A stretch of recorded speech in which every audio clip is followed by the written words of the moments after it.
Hey everybody, welcome back to the Financial Freedom Show. My name is Rob Berger. This is take number 2 on the live Q&A stream. Hopefully someone out there can see and hear this. I had to delete the other live stream and basically start all over. So as folks enter the chat, I see Salty's in. He's always first. I don't know. Can you see and hear me? Okay, this is working. Well, that's good. Sorry about that. There's different ways to create a live stream and different software. And as those that were here the last couple of weeks know, some days you couldn't hear me, some days you couldn't see me. And so I created it a new way, actually just through YouTube and whatever. All right, enough of that. And by the way, I did like the comments. I could read your comments, by the way, even though I couldn't go live. And I liked the one that suggested I was probably playing chess, because the truth is I was right before 11 a.m. Anyway, we're going to talk about Social Security. It's going up big time next year. We're going to talk about I-bonds. The rates are going to go up significantly on I-bonds as well, and generally about inflation. Then I'm going to talk a little bit about the video from yesterday where I looked at Rick Ferry's Core 4. A number of folks asked about comparing it to, say, like a 3-fund portfolio. So I want to talk about that because that's pretty important stuff, actually. So let's get started. Hopefully this will keep working. Here we go. So here's what's going on. The Labor Department released new CPI numbers just the other day, and inflation for the last 12 months has gone up 5.4%. So that's going to impact a lot of things: Social Security, I-bonds. It'll eventually impact contribution limits on retirement accounts. Those will get set. I think we'll learn about those either later this month or next for 2022. It will affect income limits on like Roth IRA. So pretty significant changes, right? And so let's first talk about Social Security. I'll come back to this CPI release, but here's the sheet that the SSA put out, their fact sheet, and we can see. Let's see. I'll leave a link to this once the stream is over. And now I can't find what I'm looking for. I can tell you that the income levels that you'll pay on payroll taxes for 2022 for Social Security are going to go up from about $143,000 to $147,000. And then here's what I'm looking for. Right here, this is the COLA. The cost of living is going to go up 5.9%, which I've read, and correct me if I'm wrong, but it's like the largest increase in like 4 decades. It's huge. So if you're on Social Security, that's got to be good news. 5.9%, pretty significant increase. And if you're still working and paying Social Security tax, you'll pay a little more next year. So that's going up as well. And this goes through some other things that may be important to some of you. Increases in what's called the retirement earnings test, which applies if you haven't reached your full retirement age and you're still working. You can lose some of your benefits under that test, but you only lose them temporarily. You get them back once you hit full retirement age. But in any event, all those numbers are going up, and you can just Google Social Security fact sheet as well, and you'll get that. And Ethan, just to relieve any anxiety you have, Alexa did not sneak up behind me and murder me. And Alexa actually isn't the problem. Siri's the problem. So I unplugged her, or it.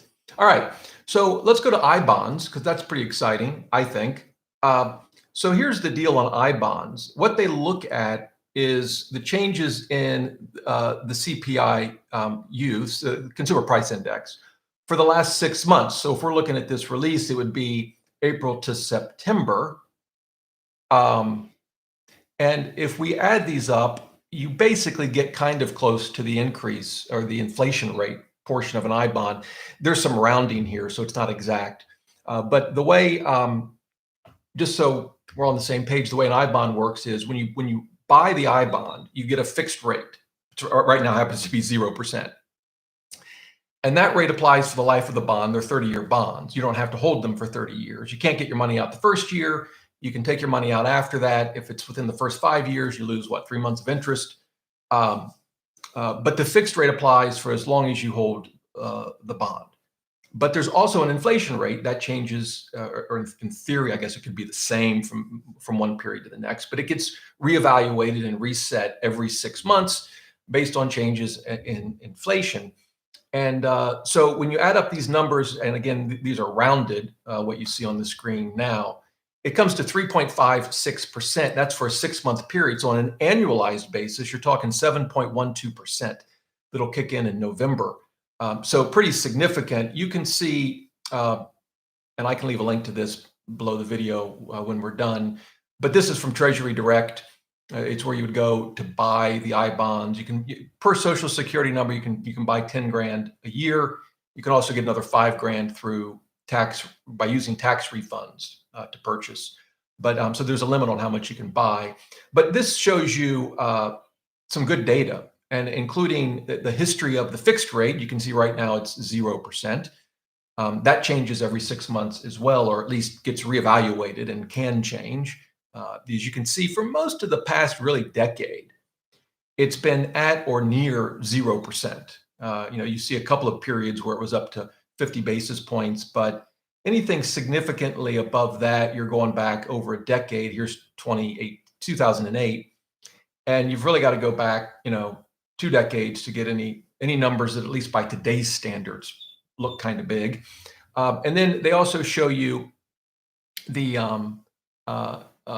inflation rate. Keep in mind, this is, as they say right here, this is a 6 month number. So to get the annualized rate, you double it, right? So that's what it's currently at, 1.77 for 6 months. You double that for the annualized rate. And then come November 1 here shortly, we'll see a new rate, and it should be 3.56%. So, I mean, as given current rates, I mean, it's a great deal. Again, there are limitations, both in terms of when you can take the money out, penalties for taking it out. But, even if you waited, 13 months and took it out and took a penalty, you're going to do a lot better than any savings account or CD that's offered right now. Plus, there's no state income tax on it, so you got that going for you. So, I think overall a pretty good deal. So that's the deal for both Social Security, COLA, going to go up big, 5.9%, and I bonds are going to get reset and pay over 7%. Again, 6 months from now, it'll get readjusted to what? Who knows? So you got to keep that in mind. So before I get to all of your great questions in the chat, I did want to talk about yesterday's video where I looked at Rick Ferri's Core 4 portfolio, and it's actually 6 different portfolios. And some folks pointed out that it would be helpful if I compared these portfolios to like a 3-fund portfolio in terms of returns in something like Portfolio Visualizer, which I can show you. This is Portfolio Visualizer. So I'm actually going to do that very quickly. And I think it's actually really important. And it's important because sometimes when you've invested, I know a lot of you invested for decades. When you fall into that category, if you're like me, you tend to take things for granted. Just you sort of talk over issues that if someone's just getting started, they might not realize. And so, a lot of times with these, I'll call them generally lazy portfolios. I likened them to Lego blocks yesterday, which I kind of like that analogy, because you can take just a handful of index funds or limit yourself to 3 or 4 or 5 funds and create all kinds of interesting portfolios. We looked at 6 of them yesterday with Rick Ferri's Core 4. You don't need a lot of funds. But one thing to keep in mind, a lot of times I'll talk about, hey, what if we added REITs to a portfolio? And that we looked at an example of that yesterday in Rick's classic Core 4. Or what if we add small cap value? And when I'm talking about that, there's sort of 2 questions that come up. Well, what are we adding those things to? Like, what's our foundation that we're adding REITs or emerging markets or something to? And then the second question is, does that mean that whatever we're adding these things to, it didn't have them to begin with? If we use the 3-fund portfolio as sort of our foundation, which is how I think about investing, I see that as sort of the core foundation. If we say, well, let's add some REITs to it. Okay, does that mean that the 3-fund portfolio doesn't have any REIT exposure? And that's kind of the point I want to show you. And we'll look at an example. So I'm going to we're in Portfolio Visualizer, and we can actually pull in some pre-programmed portfolio. So this is the we'll add custom. This is the Bogleheads 3-fund portfolio. We've talked about it before. It's 50% U.S. market, 30% international, and 20% bonds. Obviously, you could change any of these allocations. This is not set in stone. These are Vanguard mutual funds. You could use Vanguard ETFs. You could use Fidelity, Schwab, whatever. And the thing is you notice we don't have emerging market funds in here, right? We don't have a Vanguard emerging market fund. We could add it, but the 3-fund portfolio doesn't have that. Doesn't have a REIT fund. Doesn't have small cap. But the point I want to make is, in this portfolio, you get exposure to all of those things. There are REITs, the S&P 500 companies include some publicly traded REITs. Now, in this case, we're using a total market fund, which is sort of the standard, I think, for the 3-fund portfolio. It would include REITs as well. It would also include small companies, right? If we look at this international fund, it would include emerging markets. And you might say, well, how can we be certain? Well, I mean, one way, and let me just show you this. Let me make sure I can get to the right page. Yeah. So this is a demo version of Personal Capital, and I want to look at the asset allocation of a portfolio I created today that's just the 3-fund portfolio. That's all it is, right? Oops. Let me get rid of one. Let me get rid of that. Okay. So this is just a made-up portfolio, but it includes just the three funds that we looked at a minute ago in the same percentages. And if we want to break it down, this is one of the things I love about Personal Capital. Like, we can look at alternatives. So yeah, it has real estate. Doesn't have a lot. This is $1 million portfolio. It only has 17,000, according to Personal Capital, of that money in a REIT or real estate. But it has real estate. If we look at U.S. stocks, we can see it has large value, large core, large growth. Same thing for mid. Same thing for small. If we go to international stocks, it's got emerging markets. Sure enough, right? So it has just about everything. There are a few things. Come back over to alternatives. It doesn't have what I would call direct exposure to things like gold and commodities. You can see that here. And so why am I walking through all of this? So it's a couple of things. When we talk about, say, complicating, and by that all I mean is adding additional funds to a portfolio. And again, I use the 3-fund portfolio. I view that as sort of the base, the foundation. When we talk about adding REITs, for example, it's not that we don't have any REITs already. We have REIT exposure in a 3-fund portfolio. But what we're really saying is we want more. We want some additional exposure to certain types of asset classes. And REITs are a good example of that. A lot of folks will say, look, you should add more REITs to your portfolio, more real estate exposure than what a 3-fund portfolio will give you, right? And that's effectively what Rick Ferry did in his classic Core 4. Same thing with emerging markets. 3-fund portfolio has emerging markets in it. But some would say, because of its diversity and because of it's volatile, but because of its sort of long-term returns, let's add some more emerging markets exposure than what a 3-fund portfolio would give us. And you could make the same argument for small cap stocks or even small cap value stocks. So I want to kind of make that clear. And I know for a lot of you that's probably crystal clear, but I'm not sure for everyone it is. And I wanted to make that clear. Now, a lot of people will say, well, listen, Rob, I appreciate that, but I'm just fine with the 3-fund portfolio. It's easy, it's simple, I understand it. I don't want to get into all of the other stuff, and that's perfectly fine. And so, I just wanted to sort of make that clear. The other thing I'll say is, if we go back to this, this real estate exposure, 17,000.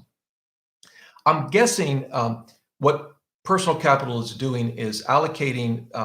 It can look past. It's not just limited to the mutual fund or ETF level. It can look past that and look at what they hold, and look at how those holdings are classified. Right. So certain investments will be classified as real estate. Right. Ticker symbol, the letter O, Realty Income. That would be classified as real estate.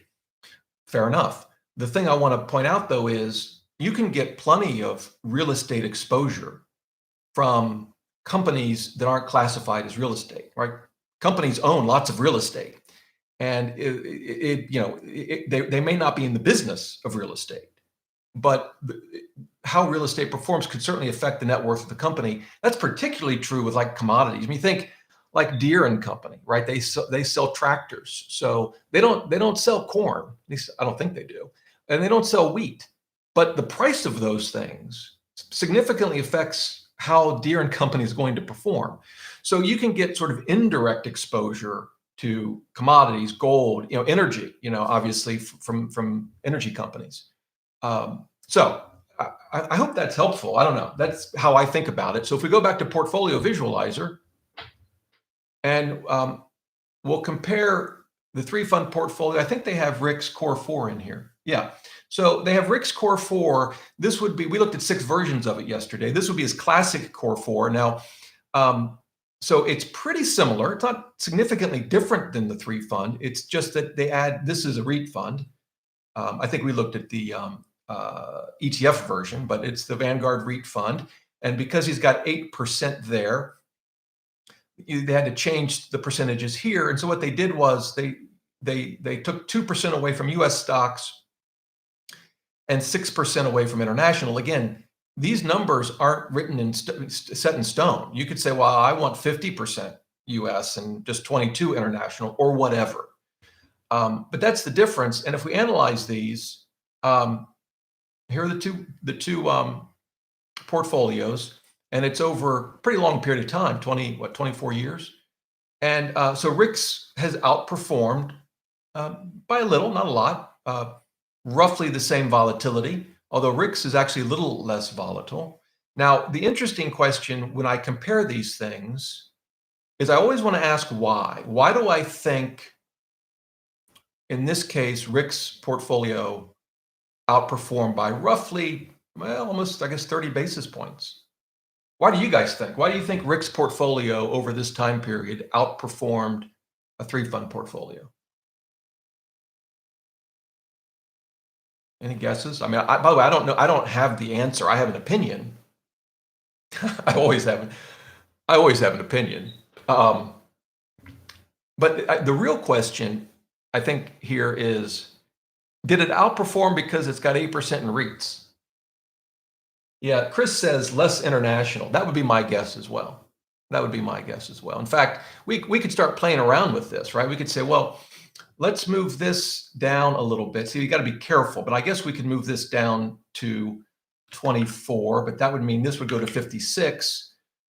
This REIT is a US REIT, so, all right, fair enough. It's, this is obviously a total stock fund, but let's do the numbers and let's see if that changes things. Well, it's interesting. Rick's still slightly outperforms.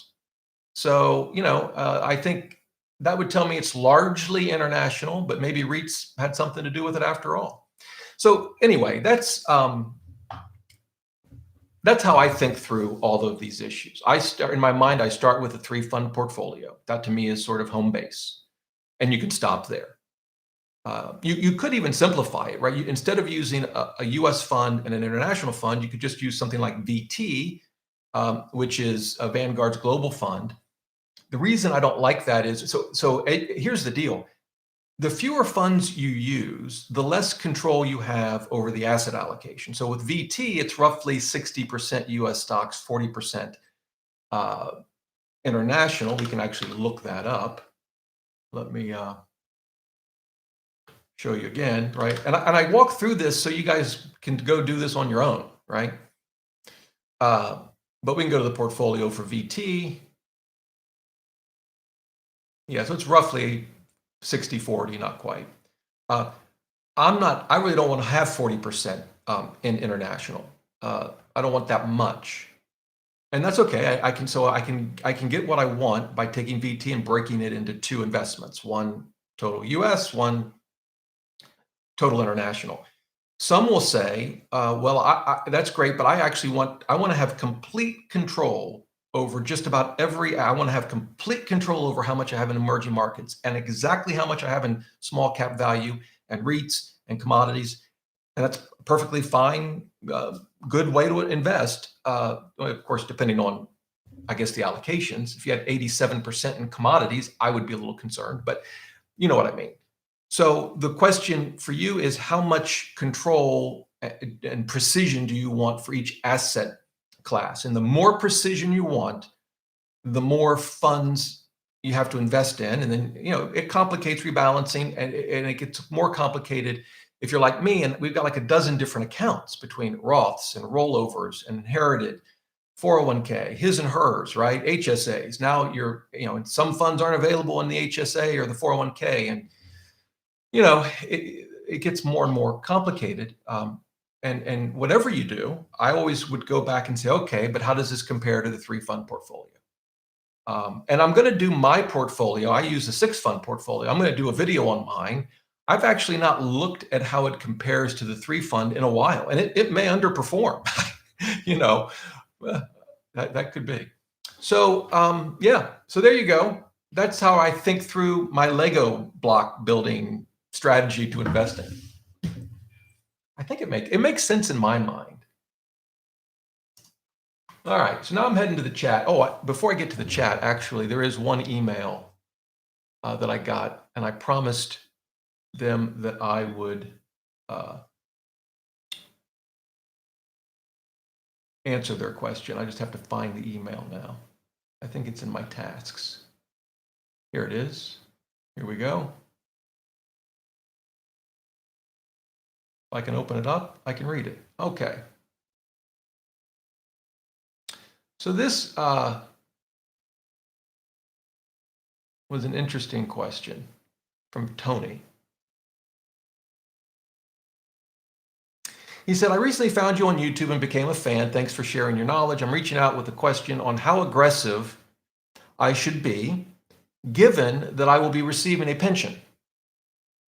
Between my Social Security and pension income, I figure I should be able to cover my basic living expenses. However, I do want to give myself a cushion. So I opened up, it was a Roth retirement account through his work, contributing to it.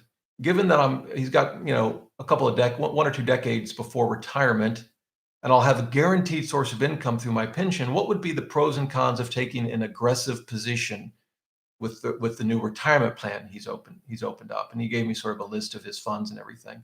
And this is a question that I've received a lot. And it's actually, I did that video on annuities, specifically income annuities. And one of the arguments in favor of annuitizing a portion of your portfolio, and here we're talking plain vanilla, usually single premium, immediate annuities, where here's my 100 grand or 500 grand, and I start getting a monthly benefit. I'm in retirement, whatever. One of the benefits is you have that sort of comfort and security of that guaranteed income. Maybe you add it to Social Security, whatever.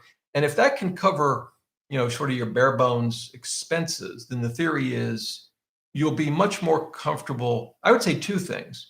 One, taking more risk, and by that we probably mean greater allocation to stocks than bonds, greater than what you otherwise would be comfortable doing if you didn't have that guaranteed income. But also kind of related is when the market tanks, and it will, right? We all know it will. It'll get ugly. We just don't know when. You're probably more likely to stick to your plan, whatever investment strategy, asset allocation you've chosen, because as difficult, particularly in retirement, as watching the stock market fall can be, you say, okay, as bad as this is, I know everything's cyclical, and I've got this guaranteed income. And so I think that's absolutely a valid way to think about it. Investing, certainly there's a lot of numbers involved. That doesn't have to be. You don't have to really think about a lot of numbers if you want a 3-fund portfolio, but you know what I mean. We're thinking about asset allocation and withdrawal rates and all these things, and there's numbers behind them. But investing is as much dealing with our own emotions and fears and greed. I don't mean greed in sort of a nasty, evil way. I mean greed in the sense of, man, growth stocks have been up. I'm going to invest in a growth fund, right? Following the crowd kind of thing. There's a lot of sort of emotion in all of that. And it's one of the reasons I don't change my portfolio very often, because I know once I go down that path, I don't know where it would end. Uh, and So I think it's perfectly valid. Now, how much risk you want to take, if someone's 15, 20 years away from retirement, I wouldn't be uncomfortable with 70, 80, 90% in stocks, particularly if I've got my expenses covered with guaranteed income. That's me. Everyone is different. I did include a link below yesterday's video of a little Q&A you can take with Vanguard that will assess your risk tolerance.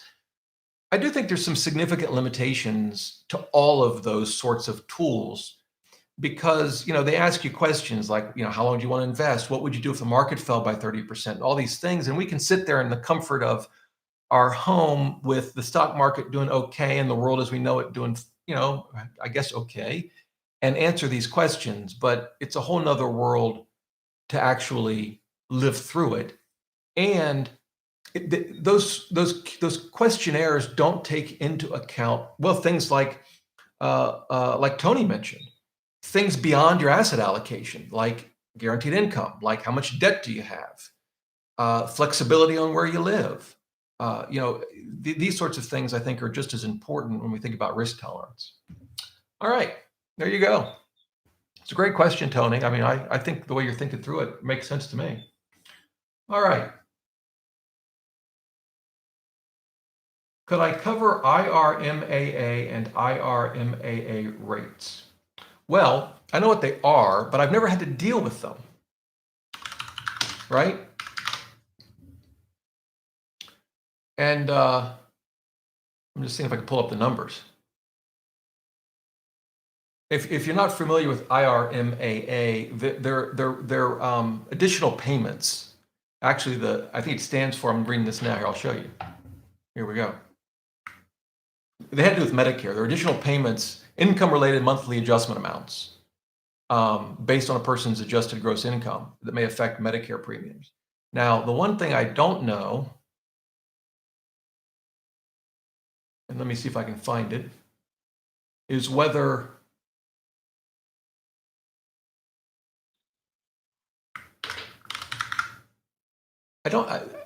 I wonder if the inflation rates are going to affect. I don't know how the changes are calculated. By the way, I may look like I'm 65, but I'm not. So I haven't had to deal with this issue. So I found this. CMS releases 2022 premiums and cost sharing information for Medicare Advantage and prescription drugs. Yeah,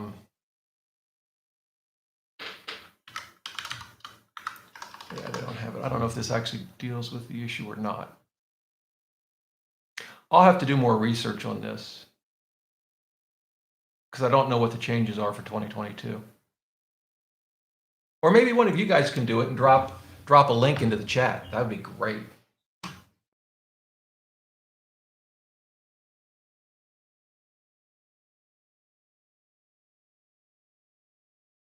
So we got a question from XYZ. Hi, Rob. If the exchange traded fund performance that tracks a specific index are the same and independent of expense ratio, what is the role of expense ratio and why that much emphasis on low-cost index ETFs? Well, I'm not sure I followed the question. I can tell you generally, expenses generally are incredibly important because over a lifetime of investing, or even a decade or more, even what seem like small expenses will add up to a lot of money. So when you think about paying an advisor 1% or 60, 80 basis points, 125 basis points for an actively managed mutual fund, that's a lot of money. And unless they can beat the index by at least the costs that you're paying, they're going to underperform. And what studies show is over the long periods of time, particularly say like large US cap funds and whatnot, they can't beat the market. And the interesting thing is when you find one that clobbers the market, like ARC last year, people rush into it, right? Assets balloon, right? And then that makes it almost impossible for the fund to keep doing what it did. I think luck probably plays a bigger factor when you really outperform. um, the index. But yeah, they matter a lot. Now, if you're talking about just low cost index ETFs, Schwab versus Fidelity versus Vanguard, I don't think it matters. Any of them are fine. There's going to be some cost differences, 3 basis points versus 4 versus 6. Frankly, the way they track the index could possibly be slightly different, and that could actually cause the fund that charges 6 basis points to outperform in one year the fund that charges 4 basis points. Keep in mind, too, that the expense ratio doesn't include transaction costs. Now, transaction costs for an index fund, particularly large ones, like we're talking about, are generally not that significant, but there are transaction costs that don't get reflected in the expense ratio. So if I understand your question, and let me know if I don't, yeah, that's my take. So expenses are really important. And by the way, I've shown you guys this before, but we'll go back to personal capital. You can go to planning here. If you've connected all your accounts, you can go to planning and let me just see if this works. Yeah, the retirement fee analyzer. It will bring in the costs of all of your investments. It knows the expense ratios of the mutual funds or ETFs that you connect to personal capital. And then you can set what your annual contributions are right here. If there's an annual employer match, your growth assumption, and then if you're paying an advisor. So in this case, I've got 80 basis points for an advisor, but maybe it's nothing for you or something in between. You can set it to whatever, and it'll show you your weighted average expense ratio here. Of course, this is obviously, these are low cost index funds, but then it'll also show you how those expenses over time, given the assumptions you put here, what they'll cost you. So the numbers can still get pretty big.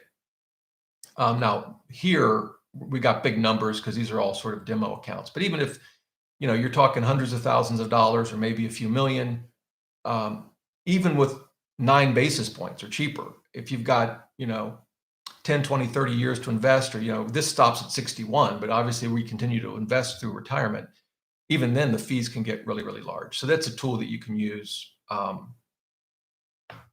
calculate the fees.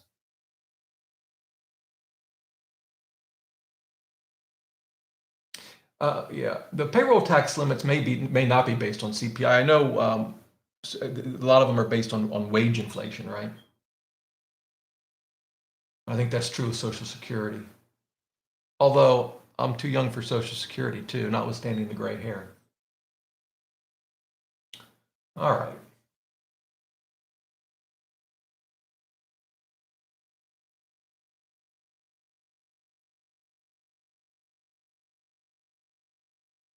What else we got? I'm trying not to skip over questions. Rob, any updates on the YouTube gear list? I don't think I've oh, no, that's not true. I did update it. Hang on. Let me switch over to it, and I'll bring it up on the screen. I think I added my Roland streamer to the list. Let me just make sure, then I'll show it to you.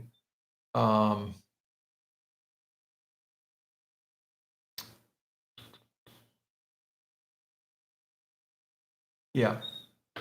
So this is the list. It's pretty much what I have, but this is the streamer that I use. It's not cheap. Although as a streaming mixer goes, I mean that you can spend a heck of a lot more than that. I'm not sure I necessarily needed this teleprompter. You guys know by now I don't read scripts. They're helpful when I interview people because I can look directly at the camera and at them. Yeah, there's the list. So I'll figure out how. I don't know if I can share that. Let me see if I can get at it. I'm on a different computer for the streaming, so I need to pull it up on a different computer. Okay, this is not going to be so hard.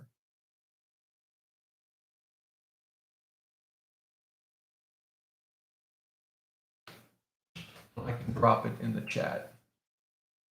Maybe. This is a link to it. There you go. All right.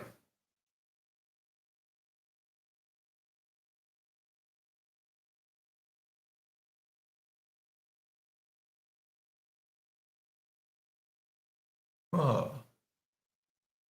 So Dan asked a good question. Which one would be good to add today? I assume add to a three-fund portfolio. REITs, small cap value, or emerging? Um, if for some reason I decided I can only add one, I would probably go with small cap value. It's a little tricky right now because REITs could have some value depending on what interest rates do. But I like all three. I mean, that's my portfolio. It's basically a three-fund portfolio with REITs. A lot of my small cap today is in a blend fund. I do have small cap value as well, and then emerging markets. But if I think long term, like if I had to pick one of those three and stick with it for 40 years, I'd probably go with small cap value. Yeah, and then in 40 years, I can tell you how it worked out.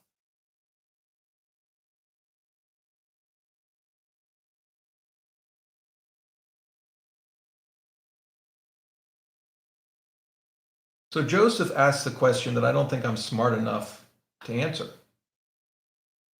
What's your take on implementing a basic TAA strategy? And I don't know what TAA strategy is. TAA strategy. I won't show you this. Oh, tactical asset allocation. I've never heard of it. I guess TAA makes sense, but I've never referred to it as TAA. Using monthly rebalancing and 10-month moving averages as MEB. Is it Faber? I guess it's Faber, right? And many others have proposed. I guess I'm not particularly a fan of that sort of active approach. Maybe it's just because I'm too lazy. I just think it's so unnecessary. But I've never back tested that approach. So maybe if you back test it, it's a good approach. Although you've got to figure out your tactical asset allocation strategy, right? I mean, that's not just one thing. And yeah, so that just seems overly complicated to me. I'm curious if any of you have done that, what your thoughts are, and how you did it. Oric wants me to compare two funds with Ferry. I think I can do that pretty easily. Let me switch back over. We'll compare the core 4, which is portfolio 2, and let me think how I want to do this. So yeah, we'll just do 20 and then 8, but for the 8, we'll do what's the ticker? Can I do it this way? I can. Good.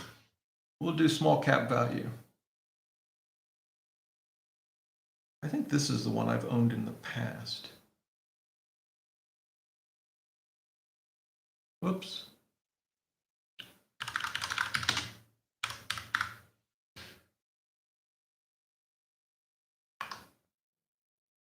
Okay. So portfolio 1, this would be his economic core 4, and 2. So we'll just put. I think he calls it economy, or yeah. I think the theory is that it incorporates some more small cap. I don't know that this is his percentage, by the way, 8%, but I'm just going to use it because it's the same we have for REITs here. And we don't get as much data because that small cap hasn't been around as long. Look at that. They're pretty much, well, the small cap outperformed a little bit. Of course, it's only been 12 since 2012. Standard deviation's about the same. It was also a period, if you think about real estate during that period, of course, it crashed and it took a while for real estate to come back. Probably did fairly well during that time. But there you go.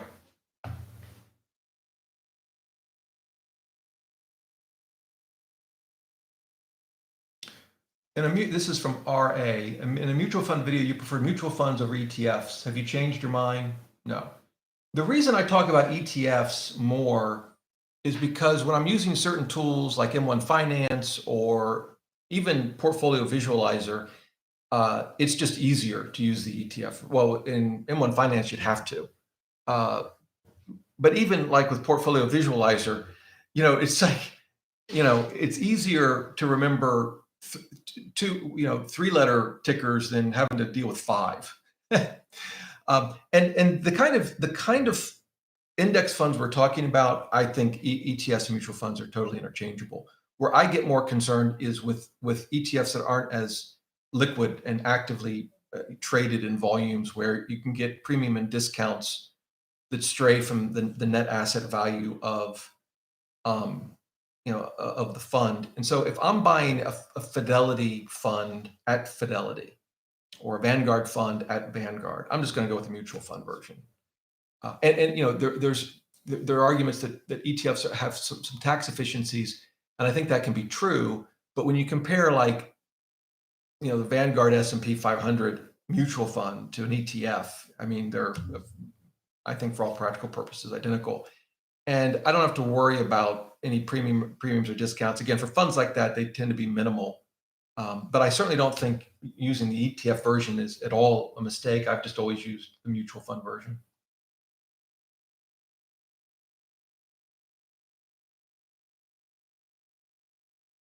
This is an interesting question. Vinyl says many retirees think the Medicare Part B premium increase will wipe out the COLA. Well, I guess the increase would be on a smaller dollar number, right? I think. Um, but I don't know if they've set the Part B increase yet.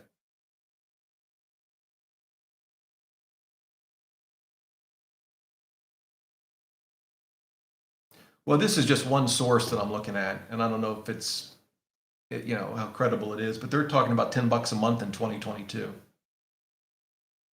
So, again, I don't know if that's true, but I would think it wouldn't wipe out the COLA.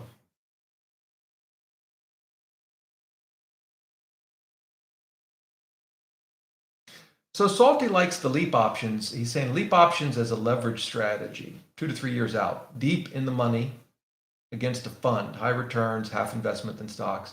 I mean, I've never bought or sold options. I can, I've applied. You have to go through. It's pretty simple, but um, I just never have. Maybe I'll explore it. And if I were going to buy them, I'd probably be more inclined to buy long dated options. The problem with, like, buying, and if you're trying to just make extra income, the problem with, say, selling a call that expires in a month is that the strategy depends entirely on the price of the underlying security over the course of a month, and I don't think anyone can consistently predict that in a way that would make that strategy profitable.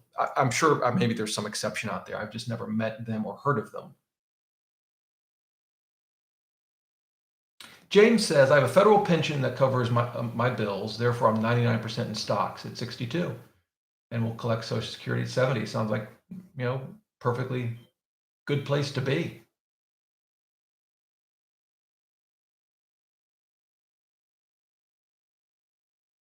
All right. Whoops. Sometimes the chat when I'm scrolling just jumps on me. All right.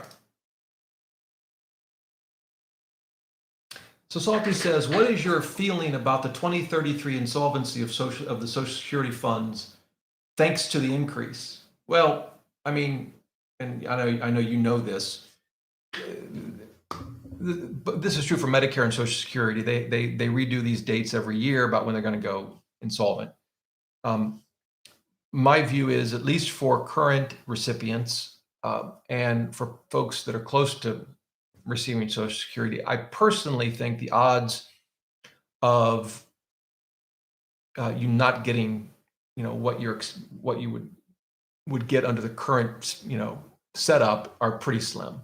I just think politically, it's hard to fathom the government making a change to folks that are in retirement or near retirement. Longer term, I think there could be, whether it's means testing or what. I think at some point we're going to have to do something, and it's not just Social Security, but at some point, particularly when rates go up and our cost of debt goes up, putting aside political views, there's only so much we can take from the rich, right? I mean, And even if we took the most, I guess I'll call it liberal view of taxing the rich and implemented all of those policies, say all of the policies that the current administration wants to implement.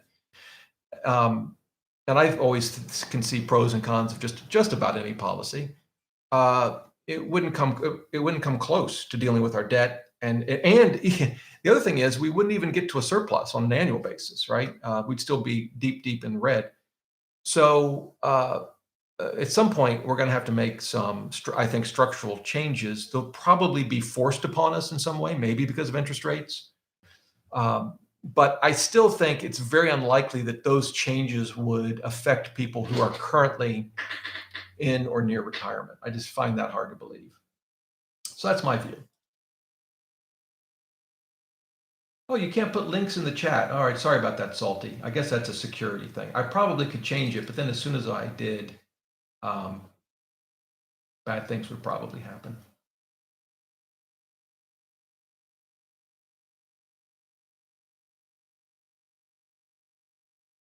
So John says, although I have a 401k, a Roth, an HSA, brokerage accounts, I use stable value in my 401k. And it's got an APY of about 1.9. I wonder what stable value fund you use. That would be interesting. Let me just pull up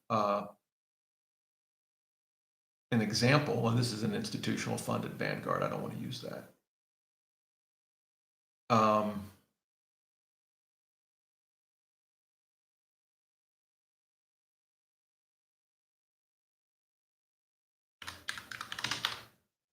trying to find a quick example.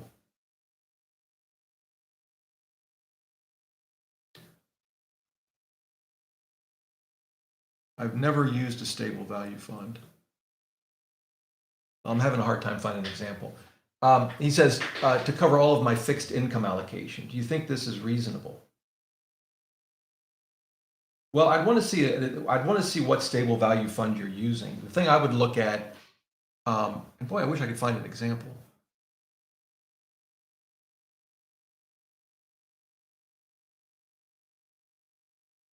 Let's see here. One of the things I would look at is its standard deviation and how it performs when the market is down. Okay. Fidelity Balanced, FBALX.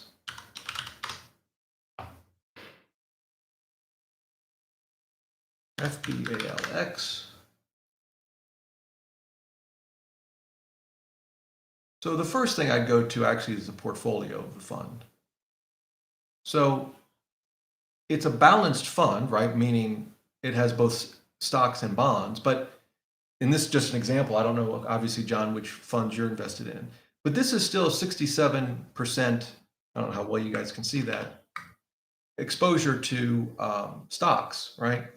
And so in a way, let's just imagine you wanted a 70-30 portfolio. I'm just making it up, 30% fixed income.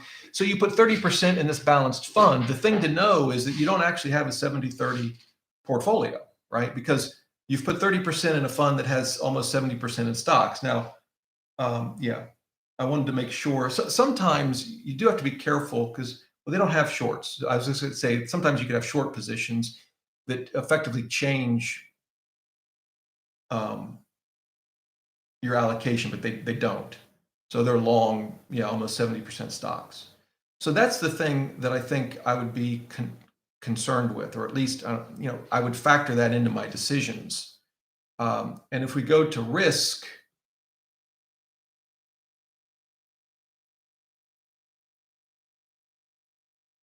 actually, I didn't want risk. I want portfolio. We can see somewhere. Well, this is a mutual fund, so it may not have. I was looking for standard deviation, but now I don't know where it is on the mutual fund. That's another reason I use ETFs for a lot of my examples. Well, we can go to performance. That'll give us at least some rough idea. So here's the fund. I don't know what they're comparing it to. And of course, we've had basically a bull market for quite a long time. But we can see, it tanked during the COVID crisis, the beginning of it. Obviously, it's had a good long run, but so have most funds that are heavily exposed to the U.S. equity markets, large cap. Um, it has some years where it's lost. I mean, all of this is to say this probably has worked out fine over the last decade. But if you're really relying on a certain percentage of fixed income, just keep in mind that with a balanced fund, it's going to be a combination of stocks and bonds. So if you wanted a true allocation with 30%, say, to fixed income, you might have to put more than 30% in this fund or make up for it in a pure fixed income fund. The other thing we can look at is what, let's see. Does it tell us? I'm looking, oh, here we go, yeah. I was looking at its bond portfolio. So it's an intermediate term bond portfolio. That seems reasonable to me. 5-year duration, which you see right here. It looks like it must invest in some corporates because it's got a middle of the road credit rating. So yeah, here we go. It does, but it's all investment grade, right? Meaning with some minor exceptions, BBB or higher, government bonds. So this is almost like the fixed income portion of this is almost like a Vanguard B&D kind of fund. So anyway, I don't know. Sometimes I just start talking. I don't even know what I'm saying. I don't know if that was helpful, John, but that's how I would think through it.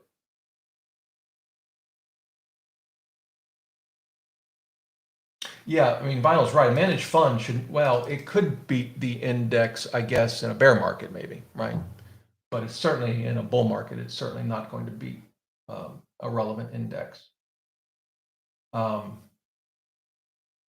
And yeah, the 1.9, I did want to just double check that. What's Morningstar quoting it at? Now it's interesting because Morningstar, oh, you're talking about your fund. That's right. I don't know what that is. The Fidelity Fund only has a yield of 88 basis points over the last year.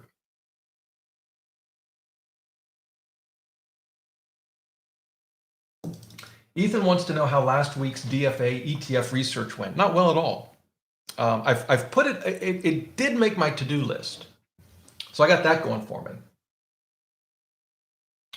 Can you give me a breakdown between Merriman versus Bogle's view on investing and why I should stick with Bogle? Well, that's kind of an interesting question.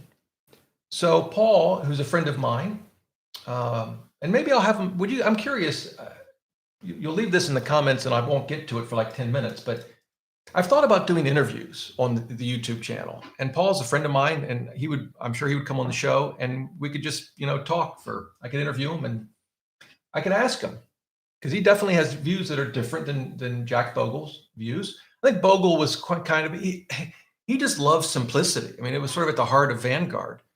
We don't need international, we don't need to rebalance, a couple of funds and we're done. And that was just his sort of way of doing it. As you know, Paul, his ultimate buy and hold, he has a 4-fund version of this, but his ultimate buy and hold is 10 funds, right? 10 asset classes. I think they both, at the end of the day, they're both going to work out, I think, just fine if you stick to you pick one, you stick to it. The problem is when you jump from one reasonable fund to another. But having said all of that, I can add that to my to-do list. I ought to give you guys things to do. It seems like I come away from this stream with all kinds of things to do. What are you guys doing? All right. I do. I have this. I'll just show it to you. This is actually, so I'm sticking with Asana for tasks. And this is nothing. I mean, I haven't even ported over all of the issues from emails and other things. But like for YouTube ideas, I'll put in here Merriman versus Bogle. It's an interesting idea because their strategies were different. But I come away from these chats with homework. Neil says, Rob, I'd love, that's how it's love, anyway, to get your take on yesterday's inflation report. So, the big question is whether it's temporary, transitory, whatever, or more, well, I guess I wouldn't say permanent, but more long-term. And I'm not an economist, and I won't pretend to be. But If I had to pick, I would certainly say it's going to be longer than at least the Fed thought a few months ago. The thing that I focus on the most is the job situation and wage pressures. And it seems to me, and there have been a number of reports about the number of people leaving the workforce, changing jobs to make more money, the difficulty companies are having. It used to be, companies can't hire, and the response was, well, maybe you ought to pay your people more than $8 an hour.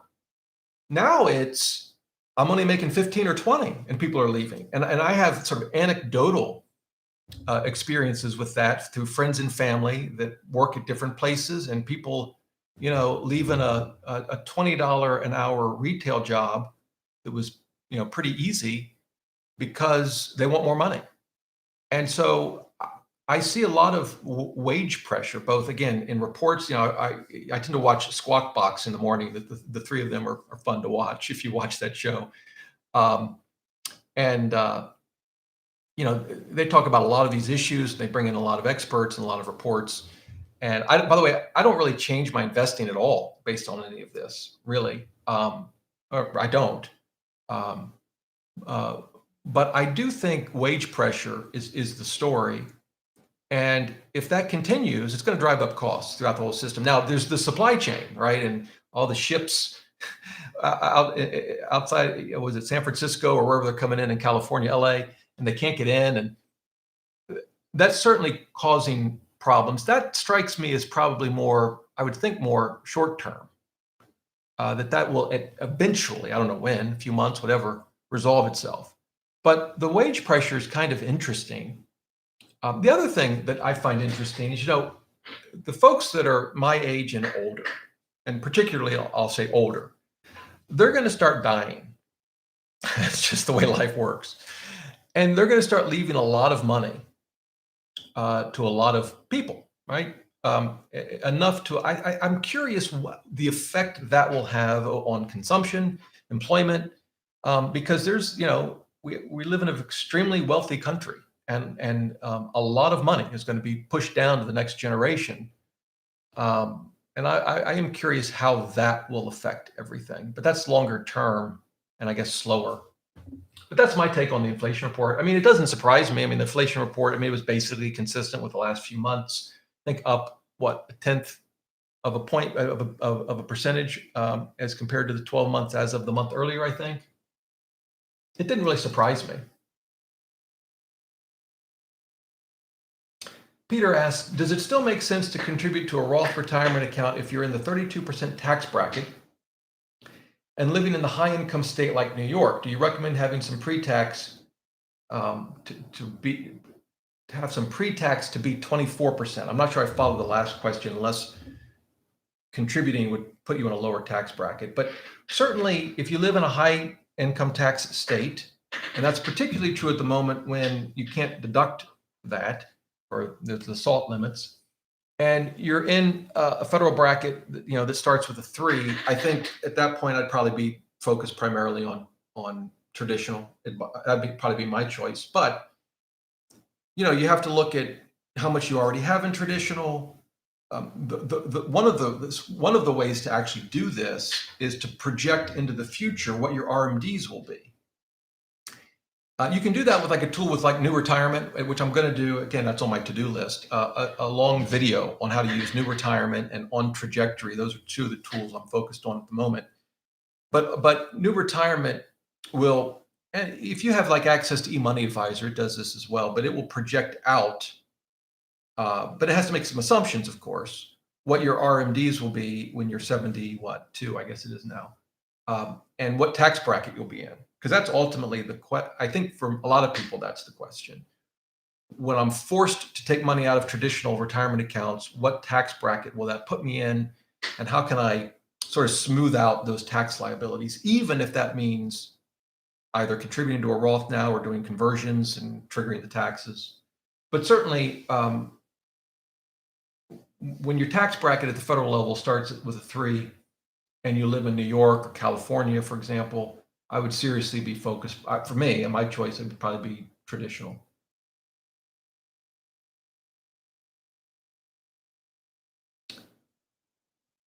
Joanne, good morning. Thanks for joining us from California.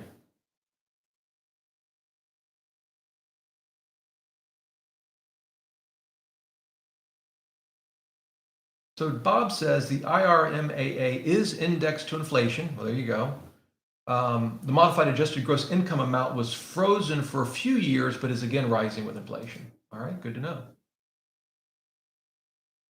And it's based on, he says it's based on your modified AGI for 2 years prior to the tax return.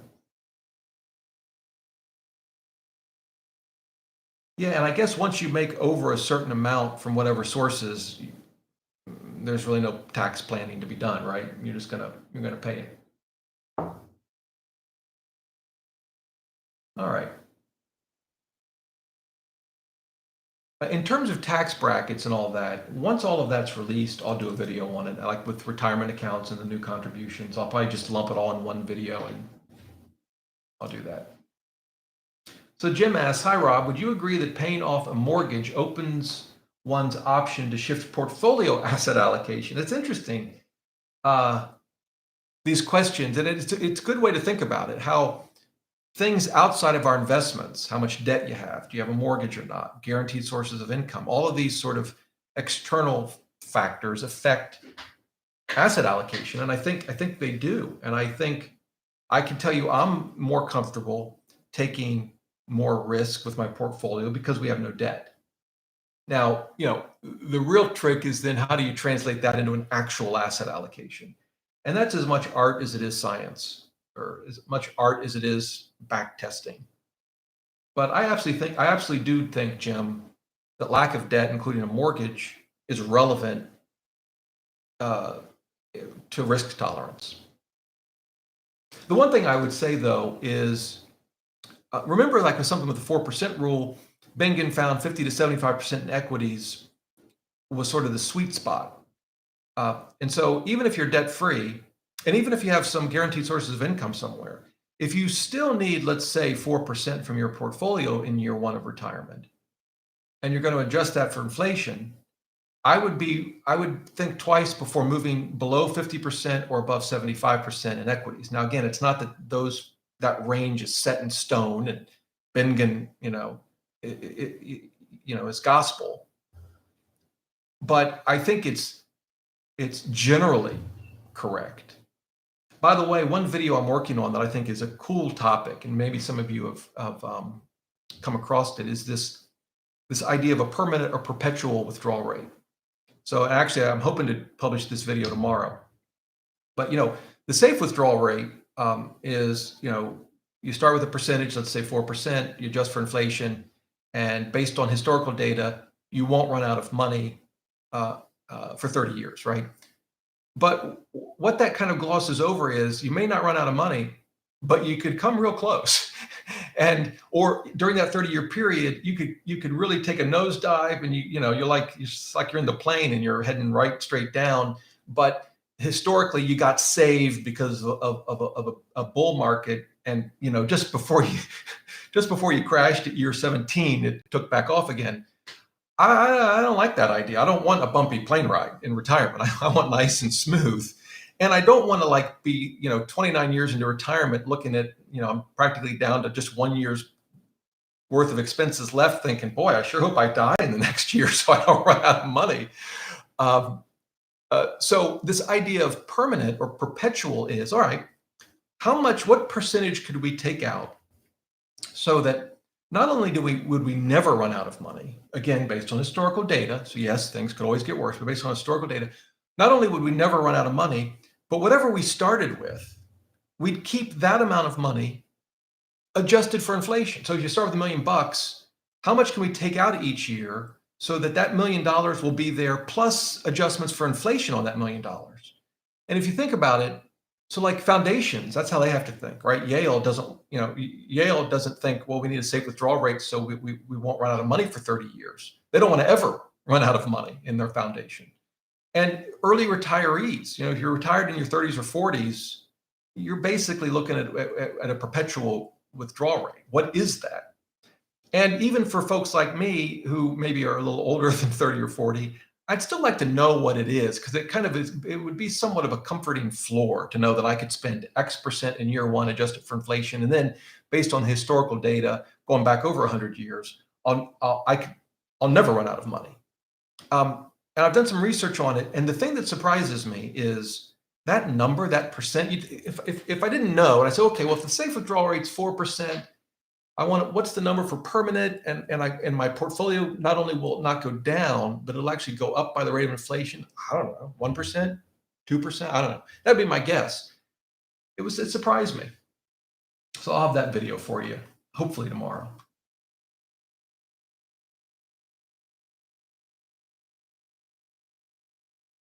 Salty says last time Rob didn't think much about paying off the mortgage. Well, so we did it slowly. We eventually paid off the mortgage early. But I would focus on liquidity first. I wouldn't want to dry up all of my liquidity to pay off the mortgage, which is, I think, a factor that gets ignored a lot. People just want to compare long run rates, returns on the S&P 500 versus a mortgage rate. The one argument today, let's say you've got a $300,000 mortgage and you got $300,000 in cash, and there's no liquidity issues, you could pay off your mortgage. The one argument today that I find interesting for not paying off the mortgage would be if you think inflation's going up and rates are going up. I mean, it's almost a hedge, if you will. The mortgage itself, I guess, isn't a hedge on inflation, but what you do with that cash is.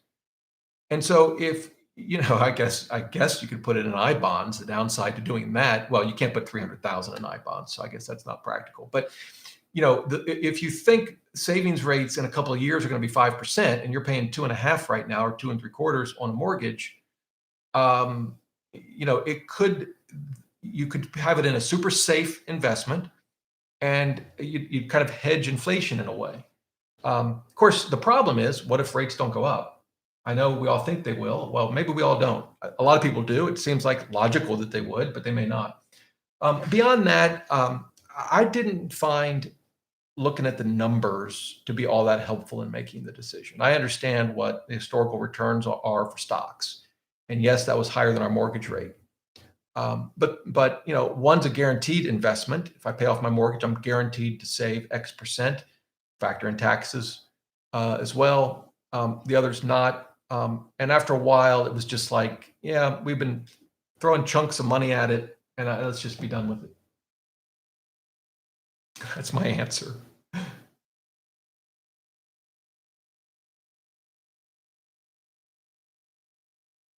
Let me look something up before I show you this.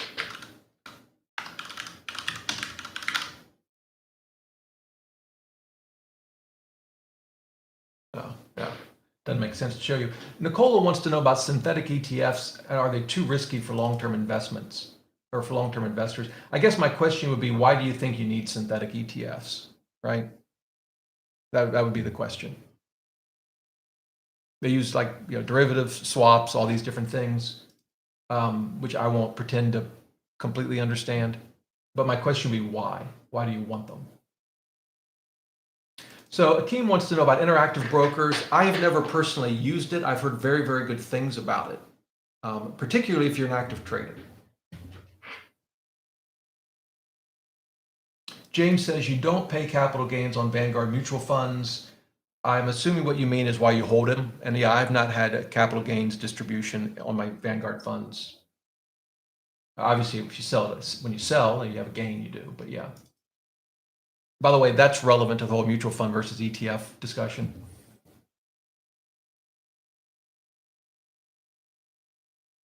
So Jim wants to know, instead of keeping cash around for emergency funds, is it reasonable to consider contributions within a Roth IRA, a large Roth IRA, as available for that purpose and invest the cash? I think it's reasonable. So keeping in mind that contributions to a Roth IRA can always be withdrawn penalty and tax-free because you've already paid the tax on them. And I think it's reasonable. The thing I would look at is how much you have. I mean, eventually, if you take a sort of traditional approach and you start saving when you're in your 20s or 30s, and now you're in your 50s, and you may not have enough to retire, but relative to the kind of a typical emergency you might have, you've got a lot of money, right? In that case, I don't feel a need to keep a lot of cash around. And we got to that point where, I would even to some extent rely on a home equity line of credit. We don't have one now, don't need one, but um, where we had enough in investments, in our case, retirement and taxable, where we could have handled an emergency. Yeah, by emergency, I mean the car breaks down, the furnace goes out, we need a new roof, whatever. Um, and in terms of accessing the money, you can certainly do that from contributions to a Roth IRA without any issues. The only downside to that approach, in my view, is a behavioral one. If you find yourself tapping your Roth IRA a lot because you have emergencies, that's to me where the problem comes in. So basically, I think it's very reasonable so long as you never use them for emergencies. I hope that made sense. I'm goofing a little bit, but I think it's if you know you're going to be good about this is truly an emergency and only use it in true emergencies, then I think it's a reasonable approach.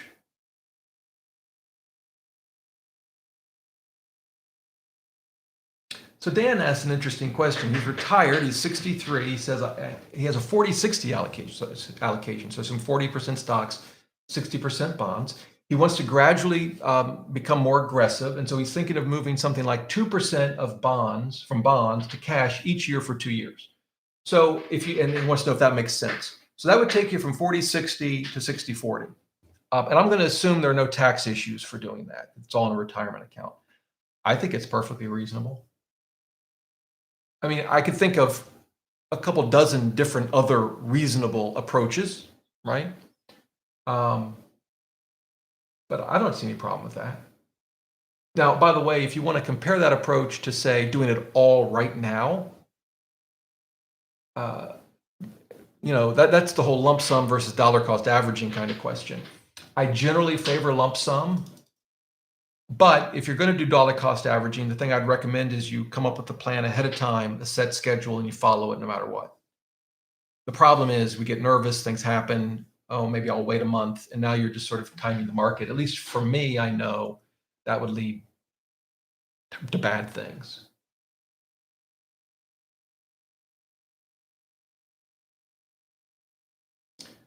Ethan says, I'm fairly high income like Peter above and was wondering if contributing to a Roth was smart. Currently at 3% contribution to Roth and is also doing a Roth 401k mega backdoor. No paycheck. I'm not quite sure what that means. So the vast majority of our retirement is in traditional because we didn't qualify for a Roth.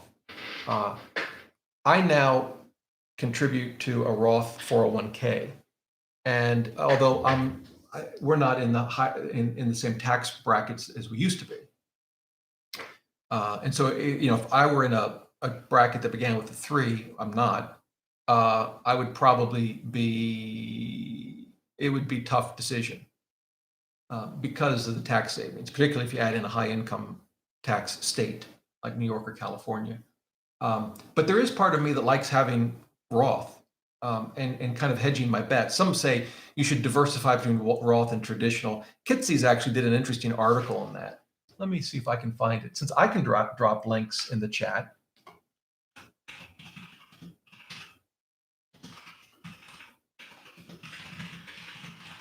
And he wasn't actually a huge proponent. I'll give you a couple articles that he published. He's done more than this, but here's one: limits of tax diversification and the tax alpha of Roth optimizations.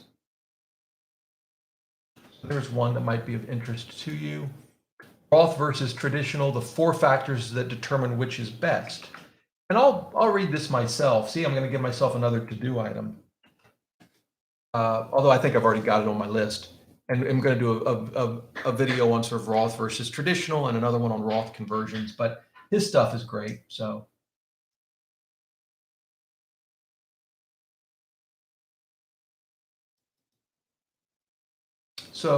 Ankit says, Rob, I don't have a small cap value index fund in my 401k. Is it okay to just replace with small cap index? So If you want small cap exposure and you're limited to your 401k, I would have absolutely no hesitation personally investing in small cap index as opposed to a small cap value. And in fact, for me right now, most of my small caps actually in a blend fund, not a value fund. Uh, there were different reasons for it. It's not because I think at the end of the day, I can't tell you which one's going to outperform over the next 10 or 20 years. I mean, small cap value historically has done very well. But growth has clobbered value over the last decade. But if I were in a 401k and wanted small cap exposure, I personally would not have any hesitation about using a low cost small cap index fund if value wasn't available. Yeah. Mina says, Rob, I have a rollover 401k from my last job. I'm hesitant when to enter the market. Should I time it or it doesn't matter? Yeah, I mean, and I get it.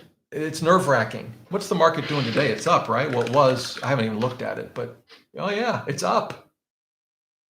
That's interesting. My Wells Fargo stock is down 2% after they beat earnings expectations. But my Bank of America stock's up 3.35%. So I got that going for me. Wells Fargo must have disclosed something, I haven't looked at it yet, about guidance that spooked somebody. Oh, I know one thing they did. They beat earnings, but I think they only beat it because they released a lot of loan loss reserves, right? So this is important to understand if you invest in individual stocks, how reserves work. But if a bank, has to reserve against what they think are future losses because people default on a loan, right? And so that actually, they set the reserve up. It's actually an expense on their income statement. So it reduces their profit in the year they take the reserve, right? Well, they can from time to time, and going back to COVID, a lot of banks took big reserves because we were going into an economic freefall. Well, turned out things didn't end up as bad as we thought economically, and so a lot of the big banks, well, all the banks probably have released some of those reserves, right? We don't need them anymore. Well, when they do that, they reverse that expense, and it increases their profits in the quarter that they do that. And I remember from Squawk Box this morning, they had a big number, I think, on loan loss reserves that they reversed. So that could, when you factor that out, I don't know if they beat on revenue. In any event, timing the market. I've said this in the past. I've just done lump sum. I mean, when you're putting in your 401k, you're just doing it every paycheck. That's just how it works. With an IRA, maybe you're doing it once a year, once a quarter, that's fine. But sometimes you get a lump sum, right? In your case, it's a rollover. One question I would ask you is, before you rolled it over, what was it in? I don't know, right? And when you rolled it over, why didn't you just put it back into the same kind of thing you had it in? If you hadn't rolled it over, would you have taken it out of the investments in your 401k and just put it in a money market fund that I think all 401ks make available, or some kind of cash account? So these are the behavioral sort of issues that can kind of get us all twisted in knots. And I get it. It's scary. So I tend to just say, I'm not going to time the market, lump sum. If I'm in that situation where I have a lump sum to invest.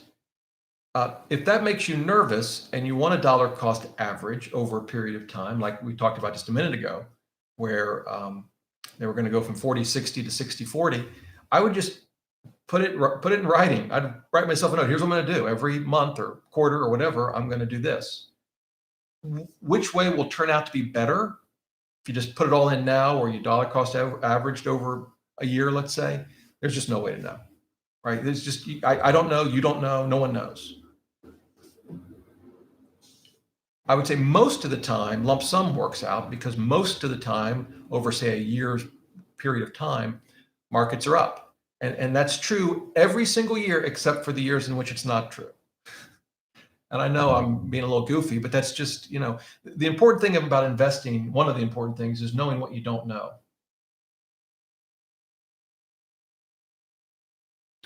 Philip wants to know, what's your take on putting your bonds in your tax deferred accounts?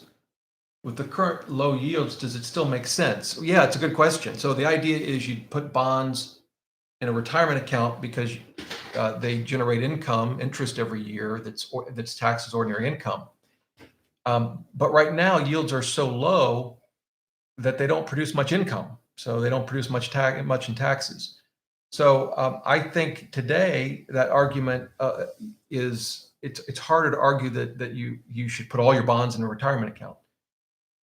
All of that said, I would consider two other factors. One is rebalancing. I want some exposure to just about, with REITs being the exception, I guess, maybe, but just about every asset class if you have taxable investments. I want to be able to rebalance, if I can, in my retirement accounts which don't trigger taxes. So I don't want any asset class, if I can avoid it, that's entirely in the taxable account. So REITs would be in a retirement account, fine. I would even want some bonds in a retirement account, even if I had some in a taxable account, so that I can rebalance without triggering taxes, if that's possible. The other factor is, it's not just those taxes, but I want particularly my Roth accounts, I think I've used this expression, as my mom says, I want them to become as fat as a tick. I want them to get as big as possible because when I retire and take money out of them, it's tax free. So I want investments that have a high expected return in my Roth accounts. Bonds would not be in that category. So, I'd probably have most of them in a traditional. I might have some in a taxable account, but that could just also be because I want some access to some liquidity. There could be other reasons beyond taxes as to why I might do that. So, and the nice thing, at least about the current yield environment, is that you're not going to pay a lot in taxes because you're not going to make much. Of course, the thing is once you set that up, I guess bonds are easier to move around, right? Because you're not going to typically have some embedded capital gains like you will with the stock fund you've held for 20 years. But I guess if yields went up, you could make a change. But even then, yeah, I guess you could probably without too much tax complications.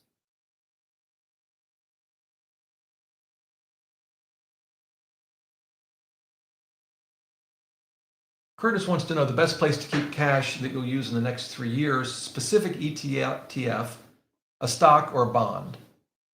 So if I know I'm going to need it in 3 years, I'd probably keep it in something close to cash. If it was a bond fund, it'd be a short-term bond fund. Because stocks can go down, ETFs can go down over a 3-year period. So I probably wouldn't want to take that risk. Some would say maybe a balanced fund. You're still taking risks, so you just need to appreciate that. Also depends what I need it for. Could I wait a few years if I needed to? What if it wasn't available to me because the investment went down and I want to hold on to it longer? But if I absolutely needed it within 3 years, I probably wouldn't be taking much risk with it.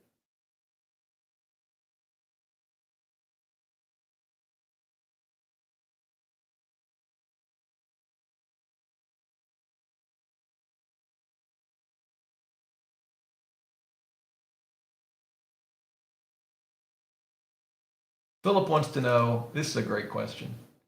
Random odd question. How did you learn to type so fast? You can type at a breathtaking speed while looking at another screen. What keyboard are you using? Well, it's kind of a funny story. So I've got this guy, which is a mechanical keyboard, and I forget the name of it. It's an F96.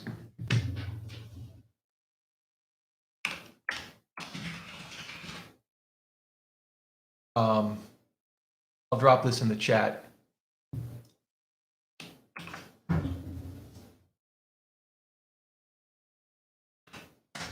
And then the other one I have is this gaming keyboard. It's mechanical. Well, it's kind of different, but it lights up and it's cool. Yeah. So I was in the high school in the early 80s, and we took typing class. We had a typing class. And Mrs. Jones, she was my teacher, and she didn't like me. I don't know why. I think I'm a likable guy. But we had those old mechanical, and whiteout, and yeah, I'm old. And I don't know. I was the fastest typer in the class. I don't know why. I just, and the funny thing is, one day, I don't know what possessed me to do this, but I said to her, I don't know how it came up, but I said, of course, this is basically before PCs as we know them. I would think I was on a Tandy, we had a Tandy computer in the school, which is Radio Shack. But I said to her, I made some comment like, I'll absolutely never type. I mean, I'm never going to use what I'm learning in this class. Oh, she was very unhappy with that. I mean, but at the time, who knew?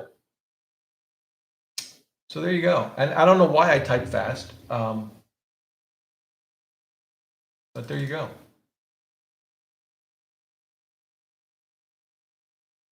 So you guys obviously know more than I do about stable value funds. I am seeing all these comments. One person mentioned Scooby-Doo, not just anybody, but Scooby-Doo mentioned that FBALX, which we looked at a minute ago, is similar to Wellington, which is a Vanguard fund. I do have Wellington and Wellesley, well, if I've got it right, on my list of funds to talk about in a future video.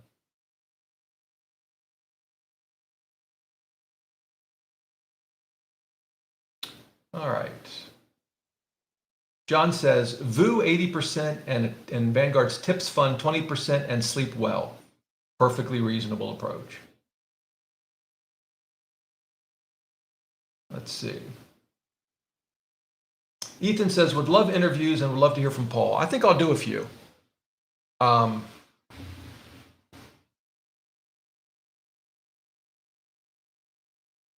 Paul would be great. Maybe I'll get Rick Ferry. I wonder if he'd come on the show. He's good. I interviewed him for my podcast, which I'm kind of coming to an end with that, but 7 years ago. Scott, I do not think RMDs will not be eliminated in the future. I would be stunned if that happens. I know required minimum distributions, they went from 70.5 to 72, and there's talk of raising that number again. But the reason we have RMDs, right, is to force us to take money out of traditional accounts so that we then pay taxes. And the government needs the money. So I do not see that. I would be shocked if the RMDs were ever eliminated. Is there, is there even a proposal in Congress? I wouldn't think so.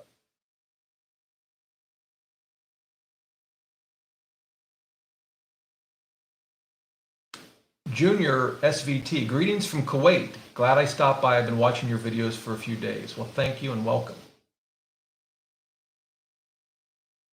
I skip over, by the way, the chats where you guys are like firing back at each other because I just figure I'm going to stay out of all that.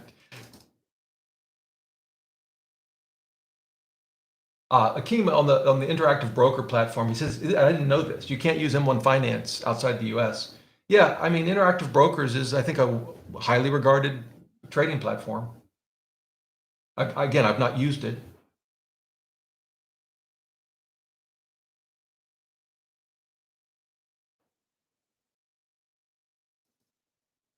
Neil says he watched an interview with Buffett who says he's going to put the money he leaves to his widow into 90% S&P 500 and 10% in bonds. And that is true. That's what he said.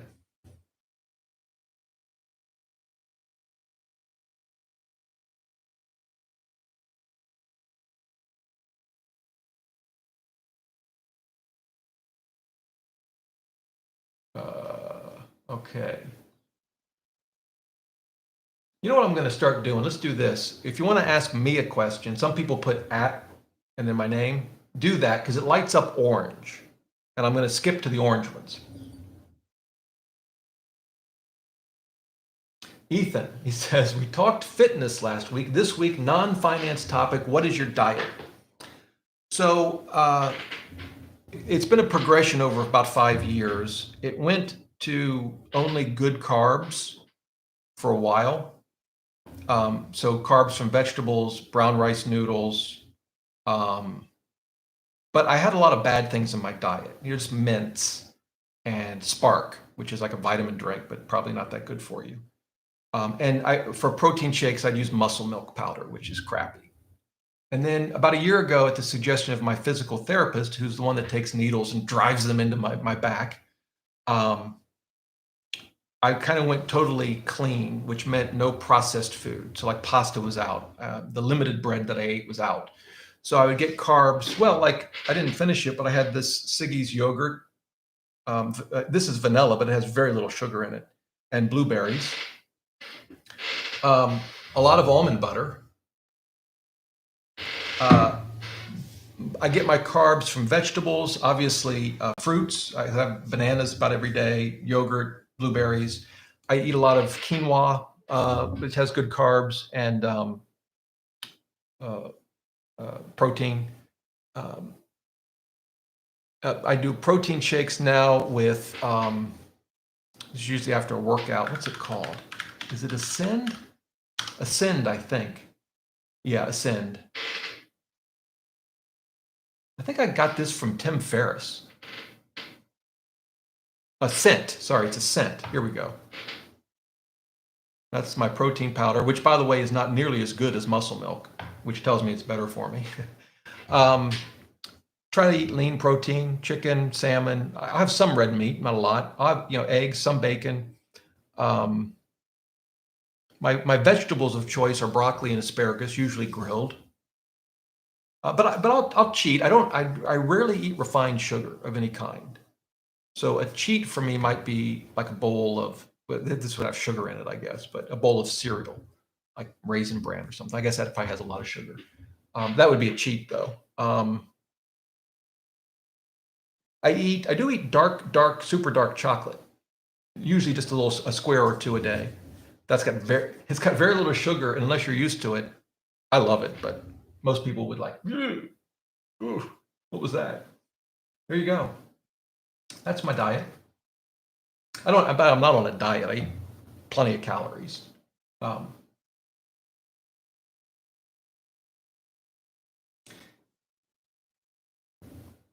yeah, I hear you, Vinyl, on keeping your income just below the brackets on the IRMAA, but for some people, it's just not going to be possible, right? Particularly if you have a lot of investments in taxable accounts. Even if they're efficient, and you're not tilting towards income, and then you add other things, side incomes, whatever. But yeah, I agree. If you can keep them under the bracket, that's what you should do.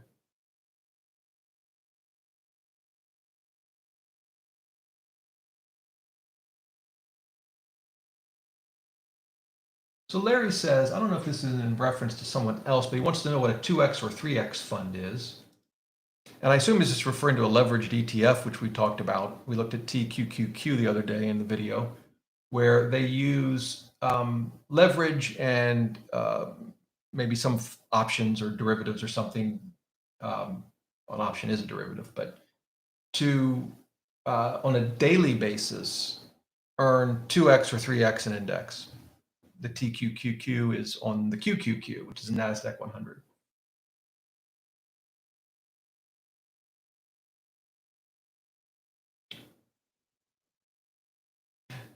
Rob is usually 30 minutes behind on the chat. It's true. You wouldn't say it if it weren't true.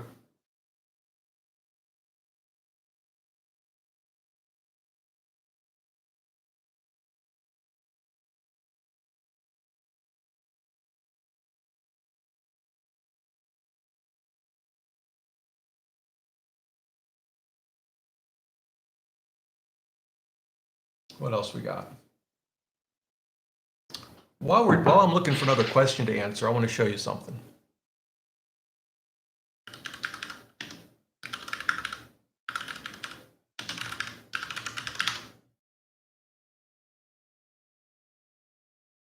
So this is my spreadsheet that for tracking your investments that I did a video on a while back. Actually, this is the article on it, but here's the spreadsheet. And I mentioned this in my video on opportunistic rebalancing. And by the way, if you want to use this, you can go to the article and just go to File, Make Copy. My question to you, while I look at the chat and try to find another question to respond to, is what would you like me to add or change about this spreadsheet? Because I want to really trick this spreadsheet out. I don't know exactly what. I have a lot of ideas. Right now, and this is all made up data, but there's a page to list all your holdings. And for those of you that are new to this spreadsheet, this ticker is pretty important because many of the columns that come after it are based on that ticker using Google Finance functions. So the name, the daily change, the price. So all of these things are based on, even the expense ratio comes from Google Finance. In any event, the first sheet then sort of summarizes all of this and allows you to put in your target allocation for whatever your categories are. All of this can be edited. In the current spreadsheet, it takes a little effort to figure out how it works and then to edit it. By edit, I mean change, for example, the categories. But I'm curious if you can just comment in the chat things you'd like this spreadsheet to do or show or be different. As an example, I'd like to reformat some of this into like a net worth statement. The only downside to that is that the spreadsheet isn't designed to list debts. So I have to think about that. But in any event, I'd be curious what you guys would find helpful.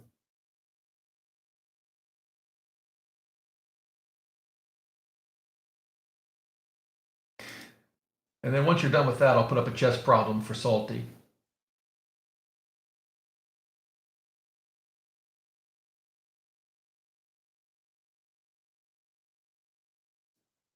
Neil says, any thoughts on the IRS having access to all bank accounts to monitor transactions over $600?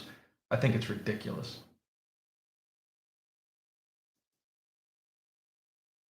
So Bo says, M1 Finance charges 2 to 3.5% margin rates. Would it be a crazy idea to borrow a small percentage of your account on margin to buy and hold index funds long term?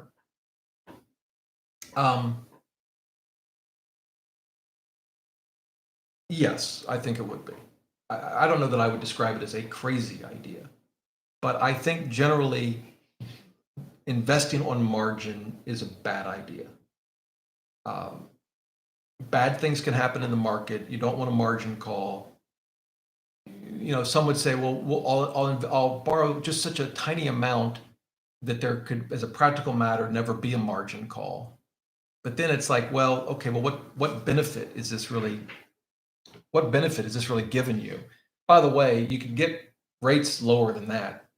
I think Schwab might have lower rates. There's a lot of folks that do this not to invest, but to live on, right? They have tens of millions of dollars and they don't want to sell to trigger capital gains, so they just borrow against their assets. I just, there are certain rules that I live by. And one of them is I just don't ever invest on margin. Okay, Joseph says, adding a column for above or below 10-month moving average for tactical asset allocation strategies. Most research I've done supports the idea of allocating a percentage towards tactical. And I guess that's in reference to the spreadsheet.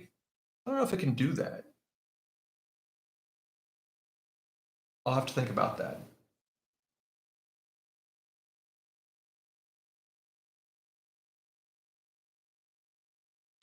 Ed wants to know how I would invest $350,000 if you are already maxed on 401k contributions. What about monthly contributions? So you're asking me what I would do. So if someone sent me a check for $350,000, I would thank them, first of all, and I would just invest it immediately and just into my asset allocation. That's what I would do. Obviously, it'd be in taxable accounts. If I were going to cut dollar cost average, I'd probably do it over a year, maybe quarterly, could do it monthly, but, and I would just have a set, this is what I'm going to do. But for me, I'd probably just lump sum it. And that's true, even though the market's richly valued.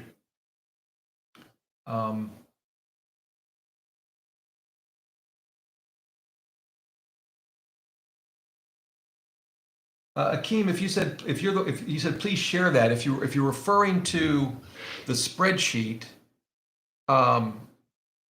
you can actually just Google best investment tracking spreadsheet,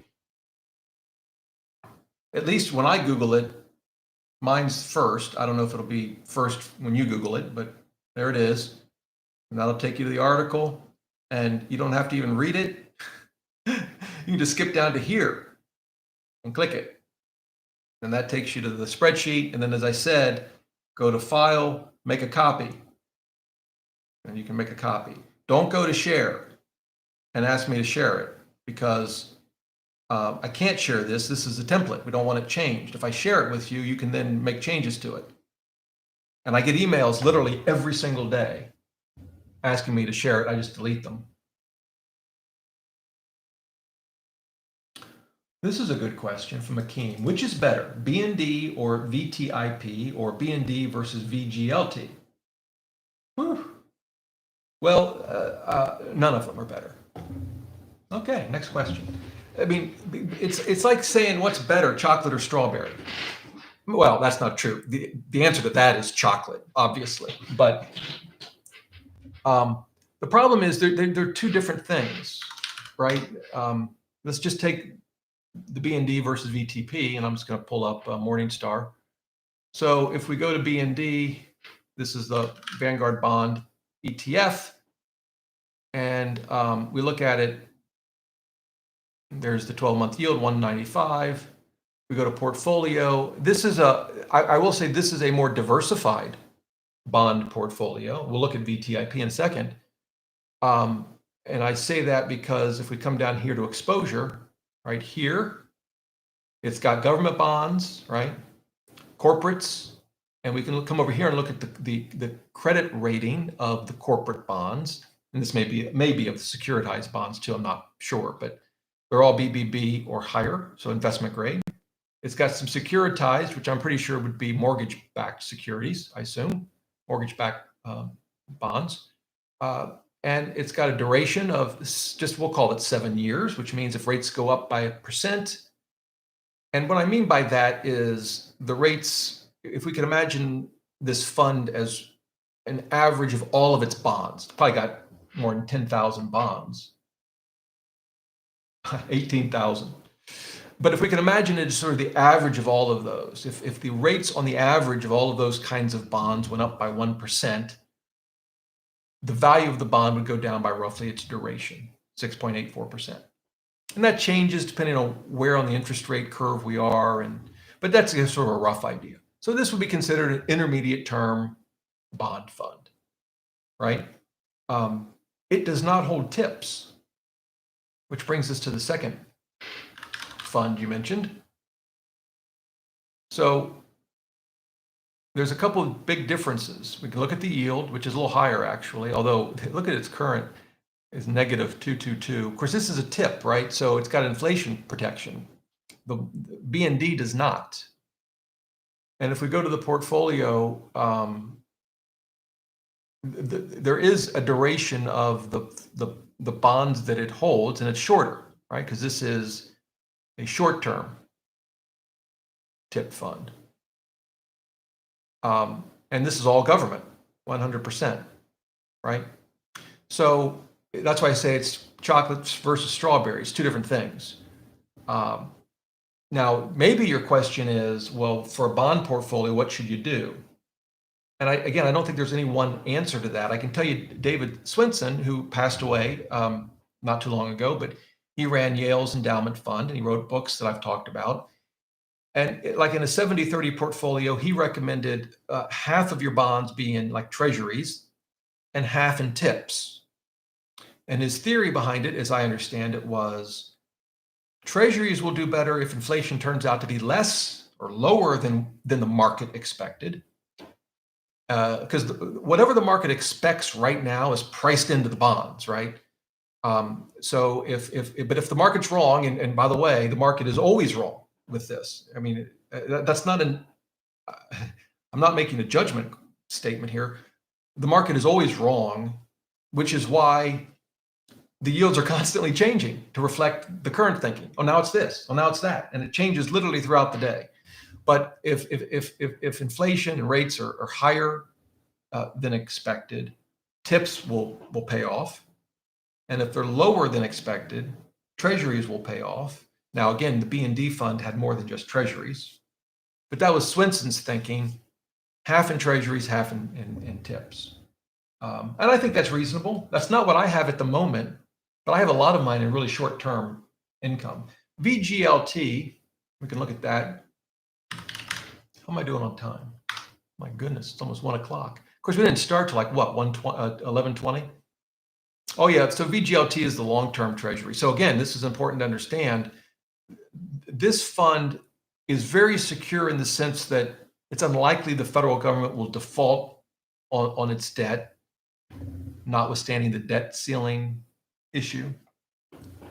But this fund has a lot of interest rate exposure. Its duration is probably around 18, 10. So if rates on treasuries go up by 1%, this fund's going to lose 18% roughly. But of course, the same is the other way. If rates go down, and they could, this fund will gain a lot. That's why long-term treasuries have done really, really well in some recent years. If we look at performance, you might be surprised. 2020, 17%. 2019, 14. Lost a little, but those are some big numbers because rates were coming down. All right.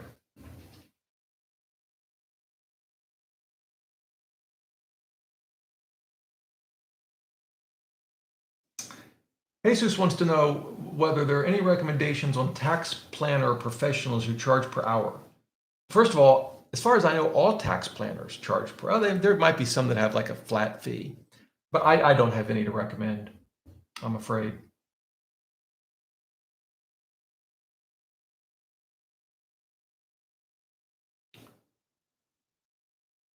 Let's see.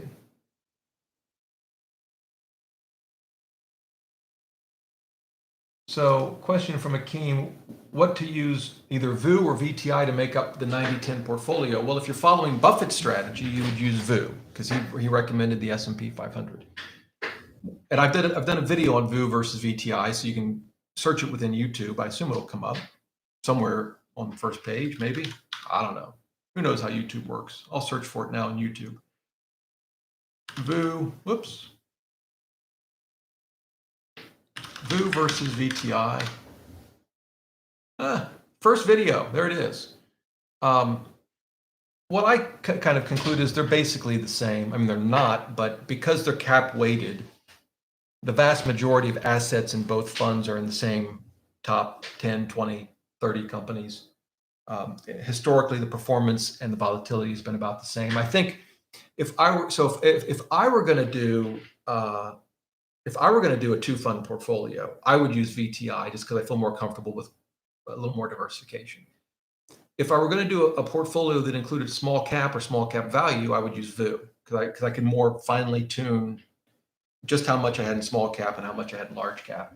I mean, you could do the same with VTI, but I think by and large they're about the same. Ed says, stepped away for a second, missed your investment recommendation. Please repeat. I don't know what investment recommendation you're referring to. It's funny now, I see you guys. One person mentioned I have a VU versus VTI video. Yeah, you're right. Dan says he might say it does not matter. Dan, right again. I always marvel at people that have very strong opinions on a topic like VU versus VTI, and maybe that's you.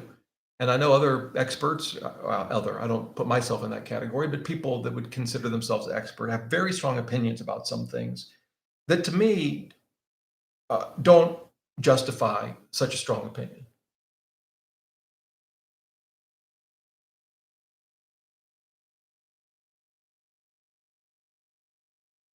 I think we're coming to the end.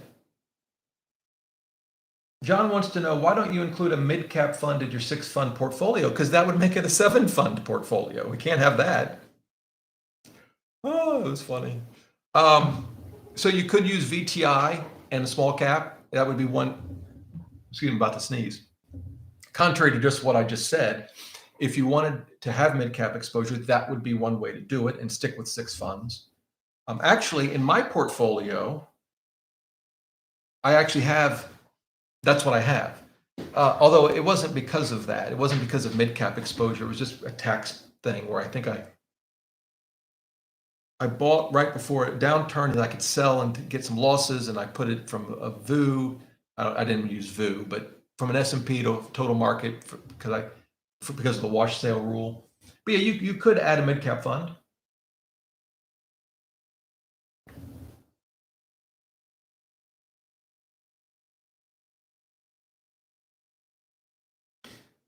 So Sean says, my wife and I both invest our 401ks and IRAs in Vanguard 500 index funds. We are both around 50 and don't plan to retire for over a decade. Wise strategy, question mark. So I'm gathering what you're saying is 100% of your portfolio is in S&P 500. I'm not here to say that that's unwise. It's not what I would do. I would want a little more diversity and more fixed income. I wouldn't necessarily want a lot of fixed income. But if that's your strategy and you stick to it for the next 2 decades, my best guess is you'd be fine. But that's just a guess.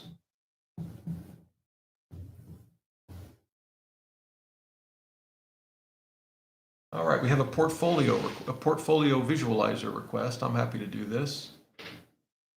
So the question is, can we put in, I don't want that. Can we put in VTI? Is it VTI? Yep.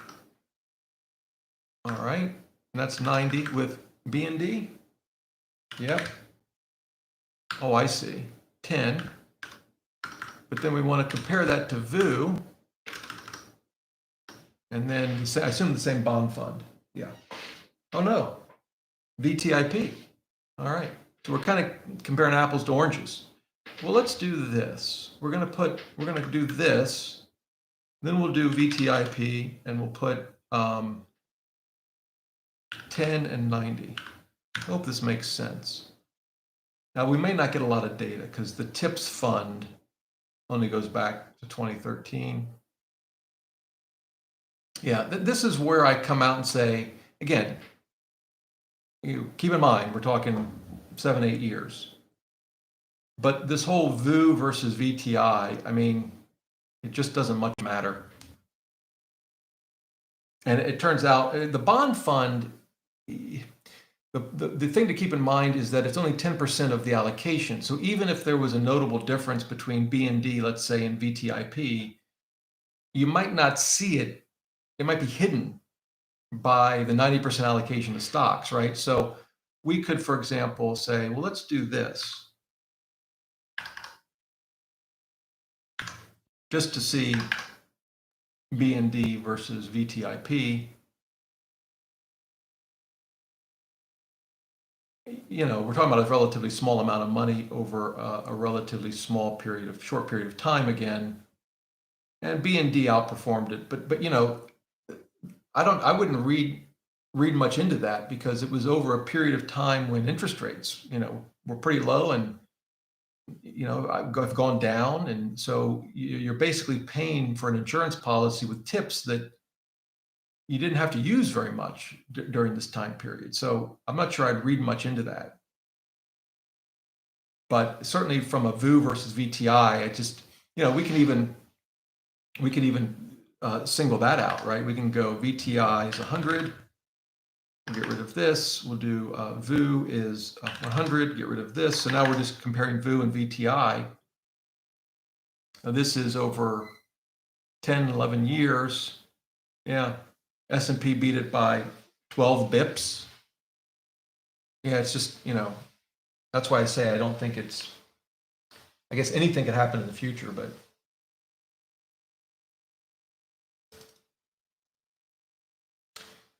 So XYZ, Rob, if SPY, SPY, and VU, and those are both S&P 500 ETFs, have the same performance, where do the fees come into the picture? Well, the performance that you're going to get like from Morningstar, Portfolio Visualizer, or Yahoo Finance is going to be after expenses. And we can look at that. We'll do SPY and VU. They're negligible. There's basically no preference We could look at the expenses. I don't know. I mean, they're going to be what, under 5 bips, I assume? So VU has an expense ratio of, is it 3, I think? Yeah, 3 basis points.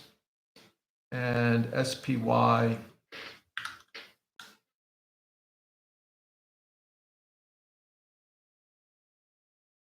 well, that's interesting. That's higher than I would have guessed. 9.5 basis points. Huh.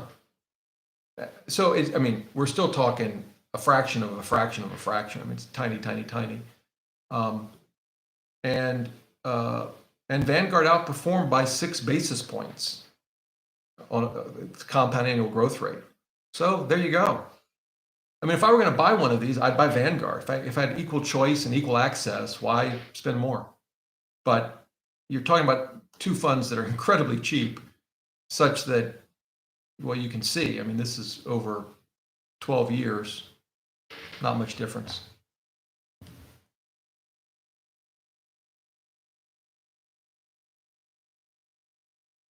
Peter asked a good question, or interesting one. Do you think traditional factors of size and value will work in a world where we are in a period of exponential technology where old technology will likely be replaced? I think so. The interesting question, I think we'll get a clearer picture of things when interest rates go back up. And I think they will. I don't know when. And I think a lot of things that people have come to almost expect in the market are going to change dramatically. We'll find out if I'm right or not. And technology, people have been talking about technology. I mean, technology's been changing a lot for a while now. In some ways, I don't see that as new. I mean, obviously we have new technologies, particularly like in medicine, for example, among other places, robotics, electrification of vehicles. I mean, you think about, imagine a world where 2 things happen. All vehicles are electric, and we figure out autonomous driving. Think about the world that would look like. No gas stations, for example. I don't know what we do with I don't know how many gas stations are in the United States. I don't know, a lot of them. I would miss the big Wawas, with the lights, and seems like it's a city block long, and you go in and there's like 37 different types of coffee. Will that all be gone? I don't know. But the gas stations will be gone, right? The tanks will be gone. The tankers, there might be some things that still run on fossil fuels, but if we assume all vehicles are electric, no tanker trucks on the road. And when things are autonomous, if we get to the point where that truly happens, I mean, cars will become a pure commodity almost. I mean, imagine your kids they just say goodbye and they go sit in the car, and it takes them to school, and then it comes back and it picks you up if we ever go back to work, and takes you to work. And while you're at work, the car by itself just goes and picks people up, and you make money. You're your own Uber, right? But there's no driver. And then if the kids need to be picked up at 3 while you're still at work, the car just goes to school and picks them up. I know we're not there, of course, but you think about changes in the world as we know it. I mean, that would be huge. And just think about the changes in the whole world of not just manufacturing cars, but all of the businesses, mechanics, right? I mean, electric cars don't require the same level of maintenance and repair that gas-powered cars require. I mean, to me, that is huge. Anyway, I don't know what you guys are talking about. All right. Well, I think we're going to bring this to an end. It is 1:08, and I've got to go get my hair cut. So for those that have said, I didn't do a chess problem. All right, we'll do a chess problem. Then I got to go. This is for Salty. And my chess puzzle rating was above 2,900, and then it fell back down. I'm hoping you guys don't mess this up for me. Yeah, it's down to 28-24. So there's the puzzle. The queen for white just moved here. It's black to move.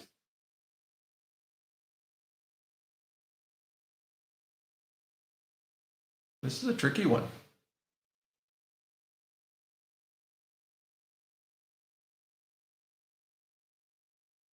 We're obviously down a queen for a rook. So we got to be thinking checkmate, right?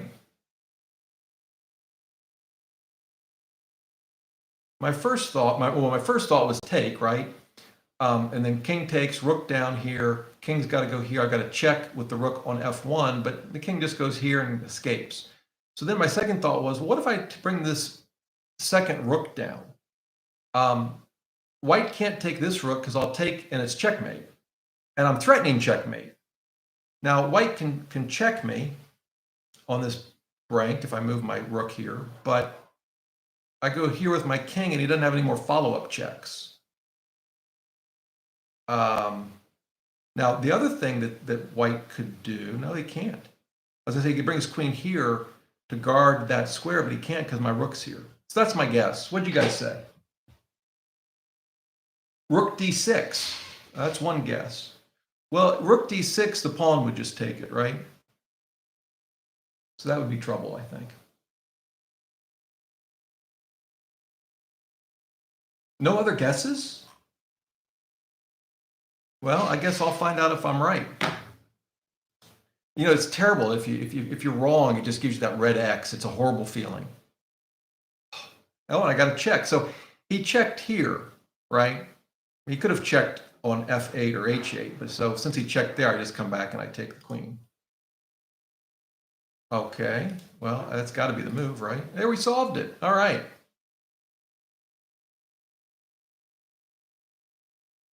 I'm terrible at crossword puzzles. Numbers were always my friend. Words, and I was an English major, but I don't know. I'll give you one more. I'm waiting for Salty to chime in. He asked for the puzzle. So black, so when you look at this puzzle, like what's the first thing that stands out? White moves his queen here. It's black to move. What's the first thing that stands out to you?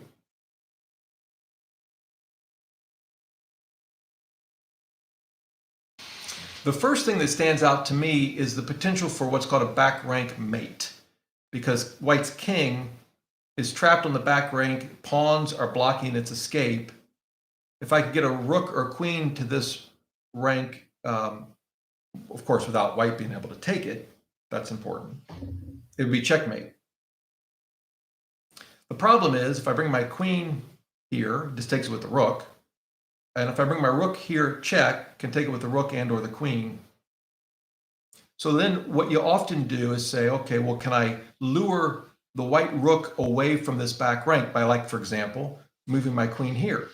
Because if he takes it, then I could come down here with my rook and it'd be checkmate. The problem is white wouldn't take it with the rook, white would take it with the queen, and then I would cry.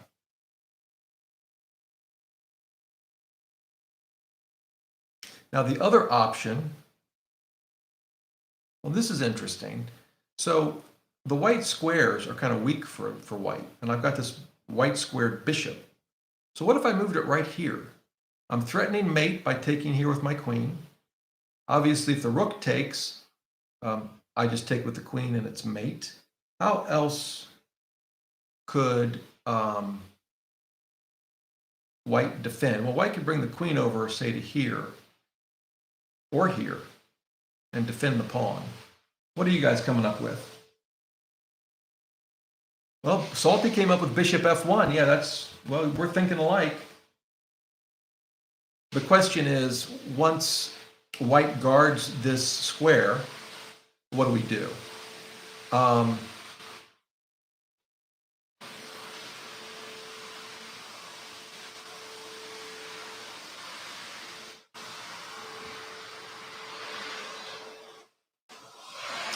And I don't have an answer for that.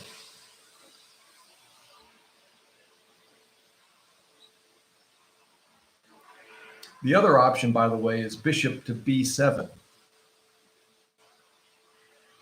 The difference is I'm still threatening mate, but now if, let's say, the queen moves wherever, well, the queen couldn't go to d5 because the bishop could take it. Let's say the queen moves to g5. I now have rook down check because the bishop isn't in the way. So I'm kind of wondering if it's bishop b7. Bishop e2 is another suggestion. That definitely attacks the rook. Of course, the rook could move, right? I can move the rook here and still protect this pawn in my back rank.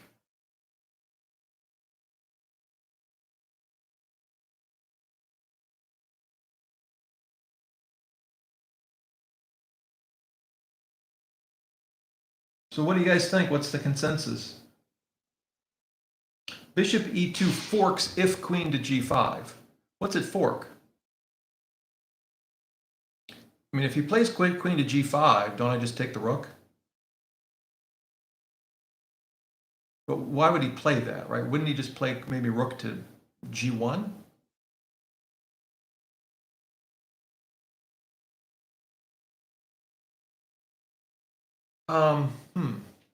Yeah. If the rook were at g1, well, yeah, I don't know. I'm thinking bishop b7, but now you guys got me nervous. Bishop f1, bishop f1, queen g5, then bishop. Oh, well, it still wouldn't fork it, right? Because the queen's on g5. But even if you go bishop e2, wouldn't he then just move the rook over?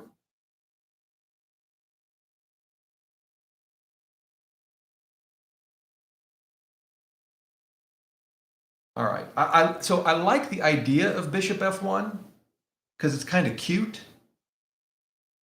But I'm worried that I don't have a follow-up after either queen d5 or g5.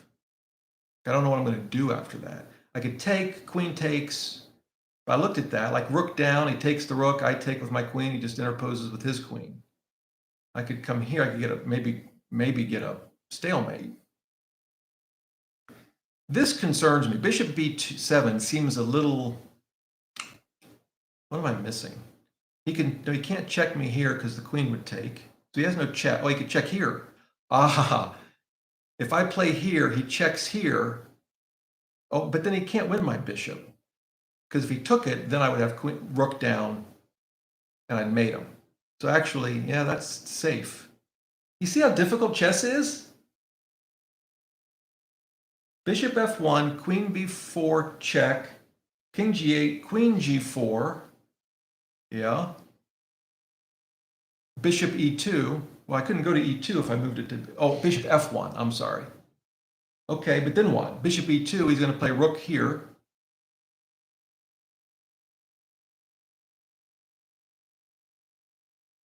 Salty, you want me to play g5?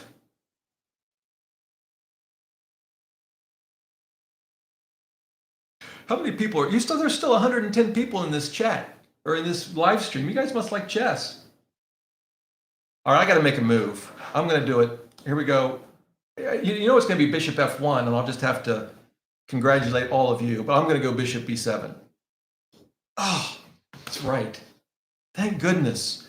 Salty would have never let me live that down if that was wrong. And he did check me. We considered this, right? Because you can win the bishop. But of course, there's only one move. Well, there's more than one move, but there's only one logical move. He didn't take. See, he knew, right? So here's kind of interesting. I didn't consider rook here, but I think I can take check. He has to take with the rook. And then rook down check. He can't bring the rook back or I'll just take it. It's checkmate. So he has to take with the queen and I win the queen. Yes. All right. I'm thinking this is right. There we go. Whew. Now see, because it took us so long, or I guess I should be honest and say it took me so long. 7 minutes, I only got 5 points. The target time for this is 30 seconds. I don't think so. I mean, a grandmaster might get this in 30 seconds, but I ain't getting this in 30 seconds. Not a chance. All right. Well, should I do a live stream that's just chess? I don't know. Maybe we'll think about it. But I got to go get my hair cut. So as always, it's been fun. I will see you guys next week. And until then, remember, the best thing money can buy is a few chess lessons and financial freedom. Later.